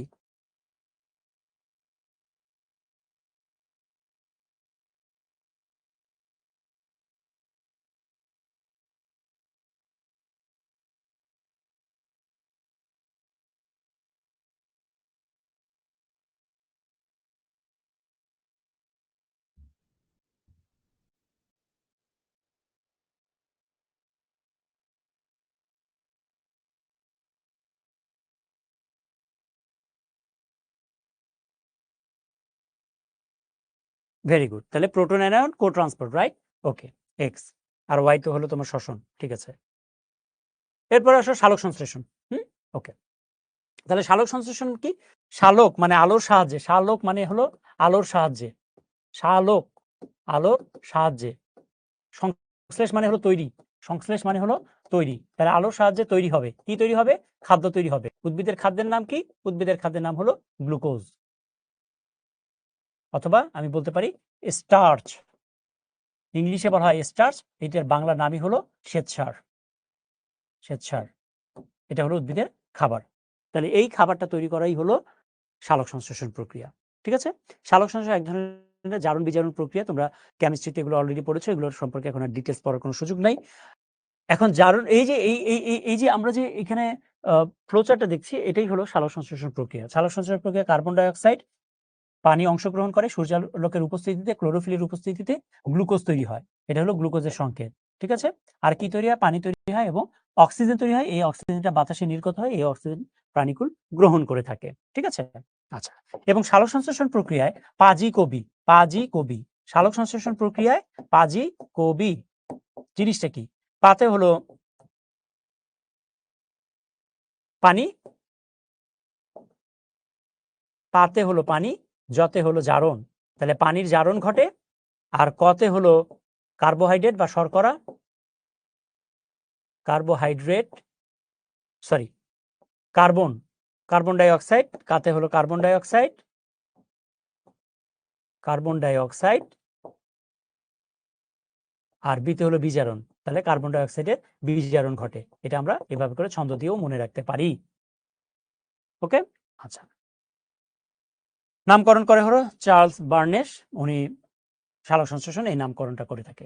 3 ধরনের রঞ্জক পদার্থ রয়েছে, কালারফুল পদার্থ রয়েছে। একটা হলো ক্লোরোফিল, ক্যারোটিনয়েডস এবং ফাইকোবিলিনস। এর মধ্যে ক্যারোটিনয়েডস হলো ক্যারোটিন এবং জ্যান্থোফিলকে একসাথে বলা হয় ক্যারোটিনয়েডস। আর ফাইকোবিলিন কাকে বলে? ফাইকোইরিথ্রিন এবং ফাইকোসাইনিন, এই দুইটা পদার্থকে একসাথে বলা হয় ফাইকোবিলিন। এখন ফাইকোইরিথ্রিন, এটার রংটা কি রকম? ফাইকোসাইনিন, এটার রংটা কি রকম? দেখো, ফাইকোইরিথ্রিনের রং হলো লাল, ফাইকোসাইনিনের রং হলো নীল। মানে এগুলো হলো এক এক ধরনের রঞ্জক পদার্থ, এবং এই রঞ্জক পদার্থগুলোর রং এক একটার এক এক রকম। যেমন ক্লোরোফিল এর রং হলো হলদে সবুজ, ক্লোরোফিল বি এর রং হলো নীলাভ সবুজ, জ্যান্থোফিলের রং হলো হলুদ। এগুলো এমসিকিউ আকারে কোশ্চেন গুলো থাকে। সালোক সংশ্লেষণে সবচেয়ে বেশি ব্যবহৃত হয় হলো বেগুনি, নীল, কমলা, লাল আলো। আর সালোক সংশ্লেষণ সবচেয়ে বেশি হয় হলো লাল আলোতে। এগুলো এমসিকিউ আকারে মনে রাখতে হবে। সূর্য থেকে যে আলো পতিত হয় পৃথিবীতে, এর মধ্যে 83%, 83% শোষিত হয়, 12% প্রতিফলিত হয় এবং 5% প্রতিসরিত হয়। এরপরে আসো ফটোসিস্টেম। ফটোসিস্টেম এটা পাতার মধ্যেই থাকে, এবং ফটোসিস্টেম 2 ধরনের রয়েছে। একটা হলো ফটোসিস্টেম 1 এবং আরেকটা হলো ফটোসিস্টেম 2। এবং ফটোসিস্টেম এটা মূলত থাকে হলো পাতার ভেতরেই। ঠিক আছে? আচ্ছা, এখন এই ফটোসিস্টেমের সাথে সালোক সংশ্লেষণ অঙ্গাঅঙ্গিভাবে জড়িত। ফটোসিস্টেমের সাথে সালোক সংশ্লেষণ যে প্রক্রিয়াটা, এটা অঙ্গাঅঙ্গিভাবে জড়িত। ফটোসিস্টেম 1 এবং ফটোসিস্টেম 2 এর পার্থক্য হলো, ফটোসিস্টেম 1 আমি যদি বলি, এটা 700 ন্যানোমিটার তরঙ্গ দৈর্ঘ্যের আলো শোষণ করে। ওকে, আর ফটোসিস্টেম 2 এটা হলো ফটোসিস্টেম 1, আর ফটোসিস্টেম 2 680 ন্যানোমিটার তরঙ্গ দৈর্ঘ্যের আলো শোষণ করে। এই কথাটা মনে রাখতে হবে ফটোসিস্টেম সম্পর্কিত। ঠিক আছে? আচ্ছা, প্রতিটা ফটোসিস্টেমে 3টা অংশ রয়েছে। একটা হলো আলোক শোষণ অংশ, বিক্রিয়া কেন্দ্র এবং ইলেকট্রন ট্রান্সপোর্ট চেইন। এটা হলো প্রতিটি ফটোসিস্টেমের অংশ। তাহলে প্রতিটা ফটোসিস্টেমে কয়টা অংশ? 2টা অংশ। ঠিক আছে? ওকে, এখন আসো ফটোসিস্টেমের বিষয়টা আমি যদি তোমাকে একটু বোঝানোর চেষ্টা করি। মনে করো, দেখো, তারপর আমি তোমাকে বোঝাচ্ছি। হ্যাঁ,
আচ্ছা, এগুলো হলো জ্যান্থোফিল। হ্যাঁ, জ্যান্থোফিল নামক বর্ণকণিকা।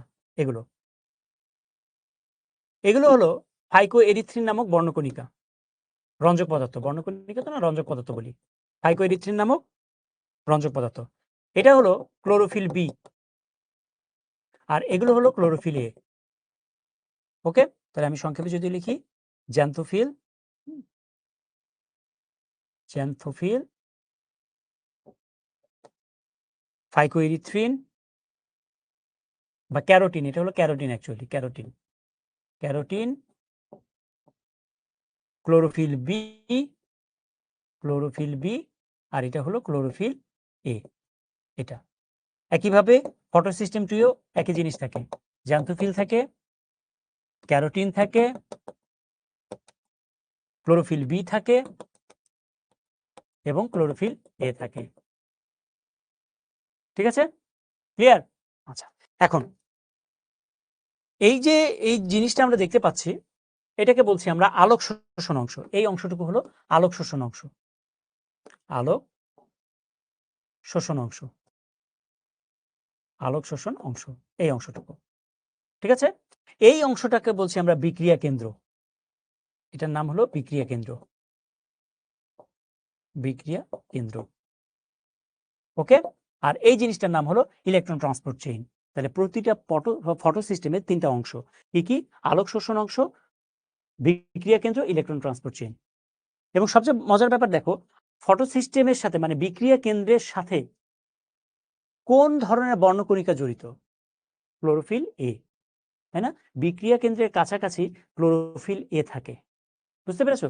তার মানে হলো যে সূর্যের যে আলো পড়ে, সূর্যের আলোর মধ্যে তো বিভিন্ন লেন্থের আলো থাকে, তাই না? ১০০০, ৭০০, ৮০০, ৯০০, ৭৫০, ৮৩০, এই তো। তাহলে এই সব ধরনের আলোর তরঙ্গ দৈর্ঘ্য ছাড়া শুধুমাত্র ৭০০ ন্যানোমিটার তরঙ্গ দৈর্ঘ্যের যে আলোটা, সেই ৭০০ ন্যানোমিটার তরঙ্গ দৈর্ঘ্যের আলোটা এখানে আসে, বিক্রিয়া কেন্দ্র পর্যন্ত আসে। আর বাকি যে তরঙ্গ দৈর্ঘ্যের আলোগুলো সেগুলো এখানে শোষিত হয়ে যায়, সেগুলো আর এই পর্যন্ত আসতে পারে না। একইভাবে ৬৮০ ন্যানোমিটার তরঙ্গ দৈর্ঘ্যের যে আলোটা, সেই আলোটা এই বিক্রিয়া কেন্দ্রের মধ্যে আসে। এসে কি করে? এখানে ইলেকট্রন তৈরি করে। এখানে ইলেকট্রন তৈরি করে। কোথায়? বিক্রিয়া কেন্দ্রের মধ্যে ইলেকট্রন তৈরি করে। তাহলে সূর্যে যে আলো পড়ে, সূর্যের আলোর ৭০০ ন্যানোমিটার তরঙ্গ দৈর্ঘ্যের আলো এবং ৬৮০ ন্যানোমিটার তরঙ্গ দৈর্ঘ্যের আলো বিক্রিয়া কেন্দ্রের মধ্যে এসে ইলেকট্রন তৈরি করে। এই কথাটা মনে রাখতে হবে। এখন প্রশ্ন হলো, এই ইলেকট্রন পরবর্তীতে কোথায় যায়? এই ইলেকট্রনটা পরবর্তীতে চলে যায় হলো ইলেকট্রন ট্রান্সপোর্ট চেইনে। ইলেকট্রন ট্রান্সপোর্ট চেইন জিনিসটা কি? এটা আমরা একটু পরে আসবো। তাহলে দেখো, বিক্রিয়া কেন্দ্র আমি যে কথাটা বলেছি সেই কথাগুলো এখানে লিখা আছে।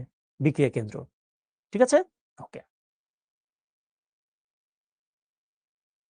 এবং বিক্রিয়া কেন্দ্রটা কোথায় থাকে? এক্সাক্ট লোকেশনটা কোথায়? আমি যদি তোমাকে দেখাই, মনে করো এটা হলো একটা ক্লোরোপ্লাস্ট। ক্লোরোপ্লাস্টের বাইরের প্রাচীর, ঠিক আছে? আচ্ছা, আমরা জানি যে ক্লোরোপ্লাস্টের ভেতরে থাইলাকয়েড থাকে। এটা হলো থাইলাকয়েড, এবং থাইলাকয়েডের ২টা লেয়ার থাকে। এটাও একটা থাইলাকয়েড, যেটার ২টা লেয়ার। ওকে? এখন বিক্রিয়া কেন্দ্র যে অংশটার কথা বলছি, সেই অংশটা আসলে থাকে হলো এই জায়গাতে। এই জায়গাতে মানে থাইলাকয়েডে যে ২টা মেমব্রেন থাকে, ২টা পর্দা থাকে, এই ২টা পর্দার মাঝখানে থাকে হলো বিক্রিয়া কেন্দ্র অংশটা। এই কথাটা বুঝতে পেরেছো কিনা সবাই কমেন্টে জানাও। বিক্রিয়া কেন্দ্র অংশটা কোথায় থাকে? এই অংশটুকুতে থাকে, এই অংশগুলোতে থাকে। এই কথাটা কি বুঝতে পেরেছো সবাই? এই কথাটা ক্লিয়ার কিনা বলো? সবাই ক্লিয়ার? এই কথাটা ক্লিয়ার? ওকে। এখন আসো পানির সালোক বিভাজন। এটার আরেকটা নাম হলো ফটোলাইসিস। Photolysis, lysis. পানির সালোক বিভাজন মানে হলো পানি ভেঙে যাচ্ছে। এটা হলো হাইড্রোজেন, এটা হলো অক্সিজেন, H2O মানে পানি। পানিতে যখন সূর্যের আলো পড়ে তখন পানিটা ভেঙে যায়। তাহলে পানি ভেঙে যাওয়ার প্রক্রিয়াকে বলছি আমরা পানির সালোক বিভাজন বা ফটোলাইসিস। ভেঙে গিয়ে কি হয়? অক্সিজেন হয়, হাইড্রোজেন হয় মানে প্রোটন হয়, আর হলো ইলেকট্রন হয়। তাহলে পানিকে ভাঙলে কি কি পাওয়া যাবে? পানিকে ভাঙলে পাওয়া যায় হলো অক্সিজেন, প্রোটন এবং ইলেকট্রন। এই জিনিসটা ক্লিয়ার কিনা? ওকে, তাহলে এই কথাটা মনে রাখতে হবে। এবং সূর্যের আলোর উপস্থিতিতে যেহেতু পানি ভেঙে যাচ্ছে, এই প্রক্রিয়াকে বলা হয় ফটোলাইসিস। ফটো মানে আলো, সূর্যের আলোর উপস্থিতিতে এই ঘটনা ঘটে। ওকে, এই টার্মটা আমাকে মনে রাখতে হবে। পানি ভাঙলেই আমি অক্সিজেন পাবো, প্রোটন পাবো মানে হাইড্রোজেন আয়ন পাবো, আর ইলেকট্রন পাবো। এই কথাটা মনে রাখতে হবে। এরপর আসো এটিপি এবং NADPH+ জিনিসটা কি? আমরা জানি এডিপির সাথে, অ্যাডিনোসিন ডাইফসফেটের সাথে যদি একটা ইনঅর্গানিক ফসফেট যুক্ত হলে তখন সেটা কিসে পরিণত হয়? এটিপিতে পরিণত হয়, অ্যাডিনোসিন ট্রাইফসফেটে পরিণত হয়। এবং এই এডিপির সাথে ফসফেট যুক্ত হতে যে শক্তিটা দরকার হয়, সেই শক্তিটা এই এটিপির মধ্যে জমা থাকে। যখন প্রয়োজন হয় তখন এটিপিকে যদি আমি ভাঙি, এটিপিকে ভাঙলে কি হয়? ওই যেই শক্তি, সেই শক্তিটা বের হয়ে যায় এবং এটা কিসে কনভার্ট হয়? এডিপি এবং ফসফেটে কনভার্ট হয়। একইভাবে আবার যখন আমি এডিপির সাথে ফসফেটকে যুক্ত করতে থাকবো, আবার শক্তি দরকার হবে। শক্তির মাধ্যমে এটিপি তৈরি হবে, এই এটিপির মধ্যে শক্তিটা জমা থাকবে। তার মানে আমরা বলতে পারি এটিপি প্রয়োজনে শক্তি জমা করে রাখে এবং প্রয়োজনে এটিপি ভেঙে শক্তি সরবরাহ করে। এই জন্য এটিপিকে বলা হয় জৈব মুদ্রা। ঠিক আছে? আরেকটা টার্ম মনে রাখতে হবে, NADP। এটা বিজারিত হয়ে, এই টার্মগুলো লাগবে আমাদের একটু পরে, বিজারিত হয়ে NADPH প্লাস H প্লাসে পরিণত হয়। এটাকে NADPH2O বলা যায়, NADPH2O বলা যায়, কিন্তু আমরা এটাকে NADPH এবং H প্লাস এই নামে ডাকবো। এগুলোর ব্যাখ্যা আছে বইয়ে, এই ব্যাখ্যাগুলোতে আমরা এখন যাব না। হ্যাঁ, ওকে। এরপর আসো থাইলাকয়েড ইলেকট্রন ট্রান্সপোর্ট সিস্টেম বা চেইন। আমরা যে ইলেকট্রন ট্রান্সপোর্ট চেইনের কথা বলছি তখন থেকে, ওই জিনিসটা কি আসলে? প্রতিটা ফটো সিস্টেমে 3টা অংশ বলেছিলাম, বিক্রিয়াকে আলোক শোষণ অংশ, বিক্রিয়া কেন্দ্র এবং ইলেকট্রন ট্রান্সপোর্ট চেইন। তাহলে ইলেকট্রন ট্রান্সপোর্ট চেইন জিনিসটা কি? ওখানে আসলে কি থাকে? ইলেকট্রন ট্রান্সপোর্ট চেইনে এই জিনিসগুলো থাকে। এবং কিভাবে থাকে আমি বলি, ফিওফাইটিন, মনে করো ফিওফাইটিন, এটা একটা অংশ, ফিওফাইটিন, ফিওফাইটিন এটা একটা অংশ। এরপরে কি থাকে? Plastoquinone, plastoquinone. তারপরে কি থাকে? Cytochrome, cytochrome. তারপরে কি থাকে? Plastocyanin, plastocyanin. তারপরে কি থাকে সবশেষে? Ferredoxin, FD. মানে এটা এভাবে সাজানো থাকে। ইলেকট্রন ট্রান্সপোর্ট সিস্টেমে এই জিনিসগুলো এভাবে সাজানো থাকে। ফিওফাইটিন, প্লাস্টোকুইনোন, প্লাস্টোসাইনিন কোনটা কি এগুলো এখানে লিখেই আছে। কোনটা চলন লিপিড, চলনশীল লিপিড, কোনটা প্রোটিন, এগুলো একবার পড়ে নিতে হবে। হ্যাঁ, আচ্ছা। ঘটনাটা কি হয় মনে আছে? ওই বিক্রিয়া কেন্দ্রের মধ্যে যে ইলেকট্রন তৈরি হয়েছিল সূর্যের আলো পড়ার ফলে, আমরা একটু আগে দেখেছিলাম, এবং ওই ইলেকট্রনটা ইলেকট্রন ট্রান্সপোর্ট চেইনের মধ্যে গিয়েছিল, মনে আছে তোমাদের? ওকে। এখন ওই ইলেকট্রনটা কি হবে? ইলেকট্রন ট্রান্সপোর্ট চেইনে কিভাবে যাবে? প্রথমে ওই ইলেকট্রনটা ফিওফাইটিনের কাছে যাবে, দেন সেখান থেকে প্লাস্টোকুইনোনে যাবে, দেন সেখান থেকে সাইটোক্রোমে যাবে, দেন সেখান থেকে প্লাস্টোসাইনিনে যাবে, দেন সেখান থেকে ফেরিডক্সিনে যাবে। এভাবে করে ইলেকট্রনটা ফিওফাইটিন থেকে ফেরিডক্সিন পর্যন্ত আসবে। এই জিনিসটা ক্লিয়ার কিনা কমেন্টে জানাও।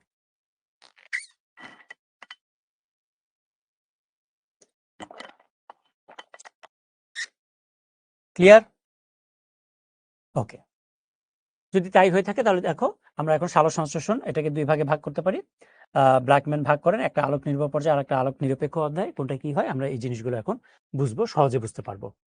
তাহলে তোমরা মনে রাখবে আলোক পর্যায়ে বা আলোক নির্ভর পর্যায়ে কি কি জিনিস তৈরি হয়? 3টা জিনিস তৈরি হয়, এটিপি তৈরি হয়, NADPH H+ তৈরি হয় এবং অক্সিজেন তৈরি হয়। এই 3টা জিনিস তৈরি হয়। তাহলে আলোক নির্ভর পর্যায়ে 3টা জিনিস তৈরি হয়, এটিপি তৈরি হয়, NADPH2 তৈরি হয় এবং অক্সিজেন তৈরি হয়। এর মধ্যে এটিপি মানেও শক্তি, NADPH2 এটা মানেও কিন্তু শক্তি, তার মানে শক্তি তৈরি হয়, এটা আমরা বলতে পারি। ঠিক আছে? তার মানে আমরা বলতে পারি আলোক নির্ভর অধ্যায়ে কোনো খাদ্য তৈরি হয় না, শুধুমাত্র শক্তি তৈরি হয় এবং অক্সিজেন তৈরি হয়। আমরা জানি যে অক্সিজেন প্রাণীকুল গ্রহণ করে, তাহলে এই শক্তির দরকার কি? এই শক্তির দরকার হলো এই যে এটিপি NADPH2 কথা বললাম না, এই শক্তিগুলো কি করে? এই শক্তিটাই পরবর্তীতে খাদ্য তৈরিতে হেল্প করে। উদ্ভিদ যে খাদ্য তৈরি করে এটা সালোক সংশ্লেষণ কোন পর্যায়ে? আলোক নিরপেক্ষ পর্যায়ে। তাহলে আলোক নিরপেক্ষ পর্যায়টা রান করার জন্য যে শক্তি দরকার সেই শক্তিটাই আসে আলোক নির্ভর অধ্যায় থেকে। ঠিক আছে? ওকে। এবার আসো ফসফোরাইলেশন। ফসফোরাইলেশন জিনিসটা কি? আচ্ছা, এডিপির সাথে যদি ফসফেট যুক্ত হয়, তাহলে এই যে এডিপির সাথে ফসফেট যুক্ত হচ্ছে এই প্রক্রিয়াকে বলছি আমরা ফসফোরাইলেশন। কোনো কিছুর সাথে ফসফেট যুক্ত হলে তাকে বলা হয় ফসফোরাইলেশন। এই ঘটনাটা যদি সূর্যের আলোর উপস্থিতিতে সংঘটিত হয় তখন তাকে আমরা বলছি ফটোফসফোরাইলেশন। তাহলে সূর্যের আলোর উপস্থিতিতে এডিপির সাথে ফসফেট যুক্ত হওয়ার প্রক্রিয়াকে বলা হয় ফটোফসফোরাইলেশন। এখন এই ঘটনাটা যদি শ্বসন প্রক্রিয়াতে হয়, ইলেকট্রন ট্রান্সপোর্ট সিস্টেমের মধ্যে যদি হয়, শ্বসন প্রক্রিয়া তোমাদের মনে আছে সবার শ্বসনের 4টা ধাপ, গ্লাইকোলাইসিস, পাইরুভিক অ্যাসিডে অ্যাসিটাইল কোয়ে তৈরি, ক্রেবস চক্রের ইলেকট্রন ট্রান্সপোর্ট সিস্টেম। তাহলে ওই ইলেকট্রন ট্রান্সপোর্ট সিস্টেমে যদি ফসফেট যুক্ত হয়, এডিপির সাথে যদি ফসফেট যুক্ত হয় তখন তাকে বলা হয় অক্সিডেটিভ ফসফোরাইলেশন। ক্লিয়ার? ওকে। ফটোফসফোরাইলেশন 2 ভাবে হতে পারে, একটা হলো অচক্রীয় এবং আরেকটা হলো চক্রীয় ফটোফসফোরাইলেশন। ঠিক আছে? কোনটা কিভাবে হয় আমরা একটু দেখি। দেখো তোমাদের এই ছবিটা একটু বোঝার চেষ্টা করো। এটা হলো এই জিনিসটা দেখো, এই যে এটা হলো এই যে গোল গোল যে জিনিসগুলো দেখতে পাচ্ছ না, এগুলো হলো আলোক শোষণ অংশ। ওই যে ক্লোরোফিল এ আমরা যে বলেছিলাম ক্লোরোফিল এ। আচ্ছা, এটা হলো সেই বিক্রিয়া কেন্দ্র। হ্যাঁ, আর এটা হলো ফটোসিস্টেম 2 এবং ফটোসিস্টেম 2 680 ন্যানোমিটার তরঙ্গ দৈর্ঘ্যে আলো শোষণ করে, এটা তোমরা সবাই জানো। সূর্যের আলো যখন পতিত হয় এখানে এখানে বলতে কোথায়, ফটোসিস্টেমে, তখন ইলেকট্রন তৈরি হয়, এটা সবাই জানো তোমরা, রাইট? তাহলে ইলেকট্রন তৈরি হয়, এই হলো সেই ইলেকট্রন তৈরি হলো, দুইটা ইলেকট্রন তৈরি হয়। তাহলে সূর্যের আলো পড়লো বিক্রিয়া কেন্দ্রে, পড়লে ইলেকট্রন তৈরি হয়, রাইট? আচ্ছা, এই ইলেকট্রন এখন করবে কি, এই ইলেকট্রনটা এখন চলে যাবে হলো ফিওফাইটিনে। প্রশ্ন হলো ফিওফাইটিন কি? ক্লোরোফিল এ, আমরা জানি যে ক্লোরোফিল এর সাথে ম্যাগনেসিয়াম এই উপাদানটাও থাকে। যদি আমরা ক্লোরোফিল এর মধ্য থেকে ম্যাগনেসিয়াম উপাদানকে সরিয়ে ফেলি, ডিলিট করে দেই, তখন এই ক্লোরোফিল এটা ফিওফাইটিনে রূপান্তরিত হয়। এই জন্য আমরা বলি যে, দেখবে লেখা আছে একটু আগে আমরা পড়েছি, ফিওফাইটিন হলো রূপান্তরিত ক্লোরোফিল এ অণু। তাহলে ক্লোরোফিল এর সাথে যে ম্যাগনেসিয়াম থাকে সেটাকে আমরা ডিলিট করে দিলে ক্লোরোফিল এ ফিওফাইটিনে পরিণত হয়। তাহলে ইলেকট্রন চলে গেল এখন কোথায়? ইলেকট্রন চলে গেল হলো ফিওফাইটিনের কাছে। দেন ফিওফাইটিন থেকে ইলেকট্রন চলে যাবে কোথায়? প্লাস্টোকুইননের কাছে। এখান থেকে ইলেকট্রন চলে যাবে কোথায়? সাইটোক্রোম বি এর কাছে। এখান থেকে ইলেকট্রন চলে যাবে কোথায়? প্লাস্টোসায়ানিনের কাছে। এখান থেকে ইলেকট্রন চলে যাবে কোথায়? ফটোসিস্টেম 1 এ। দেন এখান থেকে ইলেকট্রন চলে যাবে কোথায়? ফেরিডক্সিনে। দেন ফেরিডক্সিন থেকে ইলেকট্রন চলে যাবে কোথায়? এই যে ইলেকট্রন, এই হলো সেই ইলেকট্রন এখানে আসলো। ক্লিয়ার? ওকে। আরেকটা ঘটনা ঘটে এট এ টাইমে। আমরা বলেছিলাম সূর্যের আলো যদি পড়ে তাহলে পানি ভেঙে যায়। তাহলে সূর্যের আলো পড়লো, পানি ভেঙে গেল। পানি ভাঙলে কি হয়? পানি ভাঙলে আমরা জানি অক্সিজেন পাওয়া যায়, প্রোটন পাওয়া যায় এবং ইলেকট্রন পাওয়া যায়, যেটাকে পানির সালোক বিভাজন বা ফটোলাইসিস বলে। ওকে। এই যে আমরা প্রোটন পেলাম, এই প্রোটনটা চলে যায় এখন ওই ইলেকট্রনের কাছাকাছি চলে গেল। আর যে ইলেকট্রনটা পেলাম, এই ইলেকট্রনটা আবার করে কি, এই যে প্রথমে যে ইলেকট্রন চলে গেল, এখানে যে ইলেকট্রনের ঘাটতি দেখা দিল, এই ঘাটতিটা ফিল আপ করে হলো এই ইলেকট্রন। ওকে, আচ্ছা, এরপরে কি হয়? পাতার মধ্যে এনএডিপি থাকে, এনএডিপি পাতার মধ্যেই থাকে, ঠিক আছে? এনএডিপি কোথায় থাকে? পাতার মধ্যেই থাকে। আচ্ছা, ঘটনা যেটা হয়, এই এনএডিপি ইলেকট্রন, প্রোটন এবং এনএডিপি রিডাকটেজ, এনজাইমটার নাম হলো এনএডিপি রিডাকটেজ।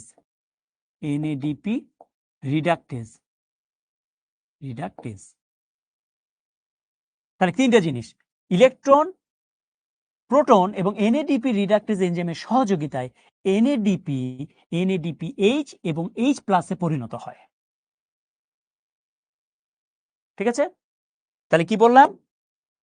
ইলেকট্রন, প্রোটন এবং এনএডিপি রিডাকটেজের সহযোগিতায় এনএডিপি এইচ এবং এইচ প্লাসে পরিণত হয়। আর তোমরা জানো এনএডিপি এইচ প্লাস এটা হলো শক্তি। ঠিক আছে? আর একটা ঘটনা ঘটে, ইলেকট্রন যখন প্লাস্টোকুইনন থেকে সাইটোক্রোম বি এর কাছে যায়, যাওয়ার পথে এডিপির সাথে একটা ফসফেট যুক্ত হয়ে যায়, এবং তোমরা জানো এডিপির সাথে ফসফেট যুক্ত হলে তখন সেটা কিসে পরিণত হয়? এটিপিতে পরিণত হয়। এবং তোমরা এও জানো এটিপি মানে হলো শক্তি। তাহলে এই যে আমরা যে বলছি আলোক পর্যায়ে শক্তি তৈরি হয়, কিভাবে তৈরি হচ্ছে? এই যে শক্তি তৈরি হচ্ছে এটিপি এবং এনএডিপি এইচ প্লাস তৈরি হচ্ছে এভাবে। এবং এটাকে আমরা বলছি অচক্রীয় ফটোফসফোরাইলেশন। কেন অচক্রীয়? কারণ এটা একবার ইলেকট্রন এদিক দিয়ে চলে যায়, এটা আর ব্যাক করে না। ঠিক আছে? তাহলে এই কথাগুলো দেখো এখানে লেখা আছে। ওকে, তাহলে চক্রীয় জিনিসটা কি? দেখো, যদি পানি না থাকতো, মনে করো পানি নাই, পানি যদি না থাকে তাহলে ঘটনা কি ঘটবে বলো তো? এখানে তো ইলেকট্রনের ঘাটতি দেখা দিবে, রাইট? তাহলে এই ঘাটতি কি আর ফিল আপ করতে পারবে? পানি যেহেতু নাই, তাহলে কি আর ইলেকট্রন এখানে যেতে পারবে? পারবে না। ইলেকট্রন যদি এখানে যেতে না পারে, তাহলে এই প্রসেসটা, এই যে ইলেকট্রন যে এদিক দিয়ে এই ফেরিডক্সিনের কাছে গেল, এই ফেরিডক্সিন থেকে ইলেকট্রন আর এদিকে নামবে না। তখন হবে কি, এই ফেরিডক্সিন থেকে ইলেকট্রন আবার ব্যাক করবে হলো ফিওফাইটিনের কাছে। ফিওফাইটিন বলতে প্লাস্টোকুইননের কাছে অ্যাকচুয়ালি। তাহলে কখন? যখন পানি অভাব থাকবে, পানির অভাব থাকলে তখন ইলেকট্রনের ঘাটতি দেখা দিবে। ইলেকট্রনের ঘাটতির ফলে যেই ইলেকট্রনটা ফেরিডক্সিন পর্যন্ত গেল, সেই ইলেকট্রন ফেরিডক্সিন থেকে আবার ব্যাক করবে হলো প্লাস্টোকুইননের কাছে। এইভাবে করে জিনিসটা প্লাস্টোকুইননে আসবে, আবার এদিক দিয়ে ইলেকট্রন এদিক দিয়ে যাবে, আবার ফেরিডক্সিনে যাবে, এভাবে করে চক্রাকারে ঘুরতে থাকবে এই যে এই ঘটনাটা। তাহলে এই ঘটনাটাকে আমরা বলছি চক্রীয় ফটোফসফোরাইলেশন।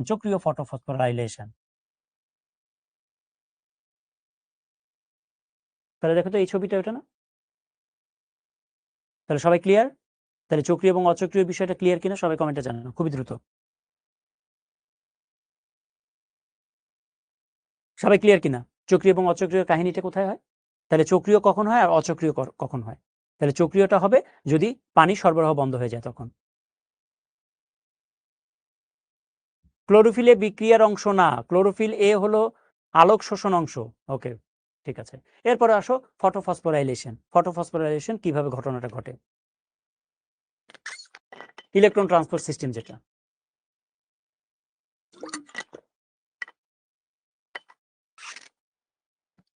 ওকে দেখো এটা হলো ইলেকট্রন ট্রান্সপোর্ট সিস্টেম। হ্যাঁ, ইলেকট্রন ট্রান্সপোর্ট সিস্টেম জিনিসটা এই জিনিসটা আসলে কোথায় থাকে সেটা আমি তোমাকে আগে দেখাই। হ্যাঁ, ওকে, এটা হলো ক্লোরোপ্লাস্ট। ওকে, এটা হলো ক্লোরোপ্লাস্ট, এটা হলো থাইলাকয়েড।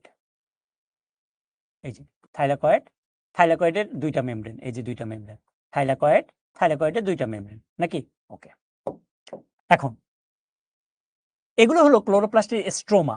এগুলোকে বলছি আমরা ক্লোরোপ্লাস্টের স্ট্রোমা। ক্লোরোপ্লাস্টের মধ্যে স্ট্রোমা থাকে, এগুলো হলো সেই স্ট্রোমা।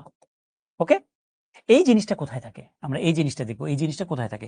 এই জিনিসটা থাকে হলো মূলত এখানে, এই যে এই জায়গায়। এই কথাটা বুঝছো কিনা? তাহলে এই জিনিসটা থাকছে কোথায়? এখানে। ওকে, যদি এখানে থাকে তাহলে দেখো এটাকে বলতে পারি, এটার নাম হলো লুমেন। এটার নাম হলো লুমেন, এই ফাঁকা জায়গাটার নাম হলো লুমেন। কার লুমেন? থাইলাকয়েডের লুমেন। ঠিক আছে, আচ্ছা। আর এটা কি? এগুলো তো স্ট্রোমা। বুঝছো? তাহলে দেখো এই বাইরের আবরণটা কোনটা? এই বাইরের আবরণটা হলো এই আবরণ, এই যে এটা, এই যে এই গোল মাথা যেগুলো, এই অংশটা হলো বাইরের আবরণ। এই অংশটা হলো এই বাইরের এই অংশটা। ওকে, আর এই অংশটা হলো এই যে এই অংশটা, এই যে এগুলো, এই অংশগুলো হলো এই ভেতরের এই অংশটা। ওকে, আর মাঝখানে কোনগুলো ছিল? এই যে মাঝখানে হলো এই জিনিসগুলো, গোল গোল গোল গোল যেগুলো। আর বাইরের এই অংশের বাইরের এই ফাঁকা জায়গাটার নাম কি? স্ট্রোমা। তাহলে মিলাই, বাইরের এই অংশের এই যে বাইরের এই মেমব্রেনের ফাঁকা জায়গাটার নাম কি? স্ট্রোমা নাকি? আর ভেতরের অংশের ফাঁকা জায়গাটার নাম কি? লুমেন। এই যে লুমেন। তাহলে ভেতরের এই জায়গাটার নাম হলো লুমেন। এই কথাটুকু বুঝছো কিনা? এই কথাটা বুঝতে পেরেছো কিনা বলো? বুঝতে পেরেছো? ফ্লুইড মোজাইক মডেলের মতো প্রায়। হ্যাঁ, ঠিক আছে। এই বুঝতে পেরেছো এই কথাটা? তাহলে এই জিনিসটা কোথায় থাকে? ওকে, এখন দেখো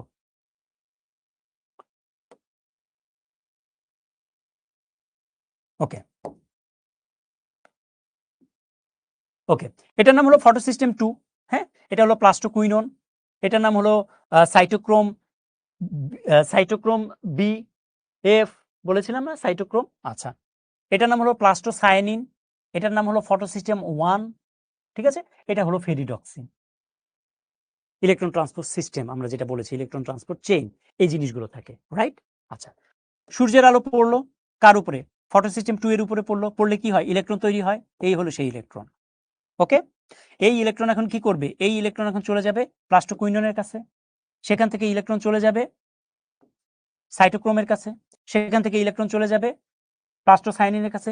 সেখান থেকে ইলেকট্রন চলে যাবে ফটোসিস্টেম 1 এ। সেখান থেকে ইলেকট্রন চলে যাবে ফেরিডক্সিনের কাছে। সেখান থেকে ইলেকট্রনটা চলে যাবে কোথায়? ফেরিডক্সিন থেকে বাইরে, রাইট? আচ্ছা, সূর্যের আলো যেহেতু পড়লো, পানি ভাঙবে, ভেঙে কি হবে? অক্সিজেন হবে, হাইড্রোজেন বা প্রোটন তৈরি হবে, রাইট? এবং ইলেকট্রন তৈরি হবে। আচ্ছা, এই প্রোটনটা এখন কি করবে? এই প্রোটনটা এখন এদিক দিয়ে বাইরে যাবে। যেমন এই প্রোটনটা কি করবে? এই যে ইলেকট্রনটা বের হলো, এই প্রোটন এবং এই ইলেকট্রন প্রোটন এবং এই ইলেকট্রন এনএডিপি কে কিসে পরিণত করবে? NADPH এবং H প্লাসে পরিণত করবে। NADPH প্লাস H প্লাসে পরিণত করবে। আর NADPH H প্লাস এই জিনিসটাই হলো শক্তি। আমরা একটু আগে যেটা দেখলাম, নাকি? বুঝতে পেরেছো বিষয়টা? ক্লিয়ার কিনা জিনিসটা? ওকে।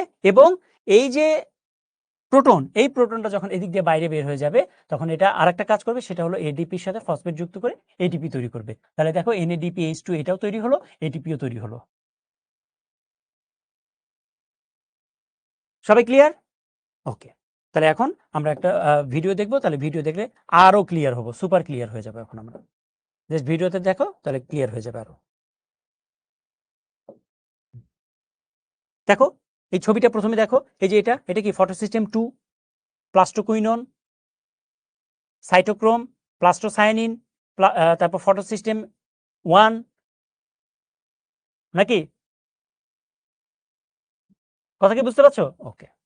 এখন দেখো ছবিটা,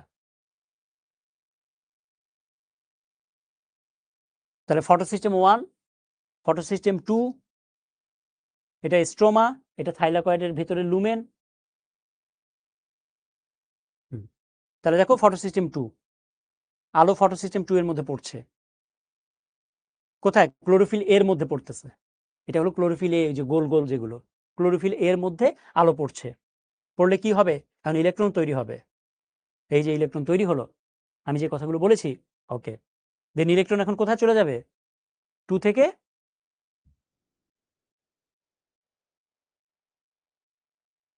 দেখো এই যে প্লাস্টোকুইননে, তাই না? ওকে, তাহলে প্লাস্টোকুইননে চলে গেল।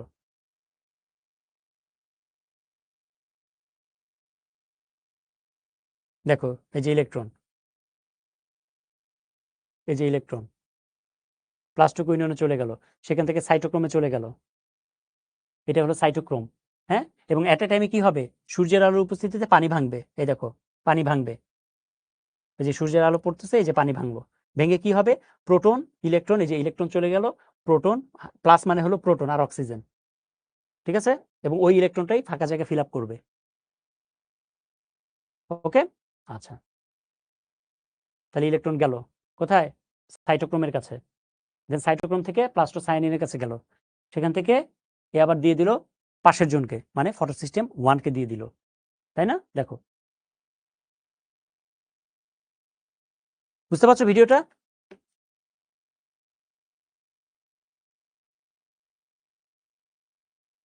ওকে, তারপর কি হবে দেখো,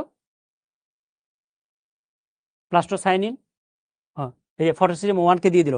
ফটোসিস্টেম 1 থেকে কোথায় চলে যাবে বলো তো? ফটোসিস্টেম 1 থেকে এই যে NADP রিডাকটেজ, এই যে দেখো NADP ইলেকট্রন NADP কে কিসে পরিণত করলো? NADPH H প্লাসে পরিণত করলো। দেখো, তারপরে প্রোটন আবার বাইরে বের হবে, প্রোটন বাইরে বের হওয়ার সময় এডিপির সাথে ফসফেট যুক্ত হবে, এটিপিও তৈরি হবে। তাহলে অ্যাট এ টাইমে NADPH H প্লাস তৈরি হচ্ছে, এটিপি তৈরি হচ্ছে, এবং এই ঘটনা দেখো এই যে থাইলাকয়েডের ভেতরে তৈরি হচ্ছে। দেখো,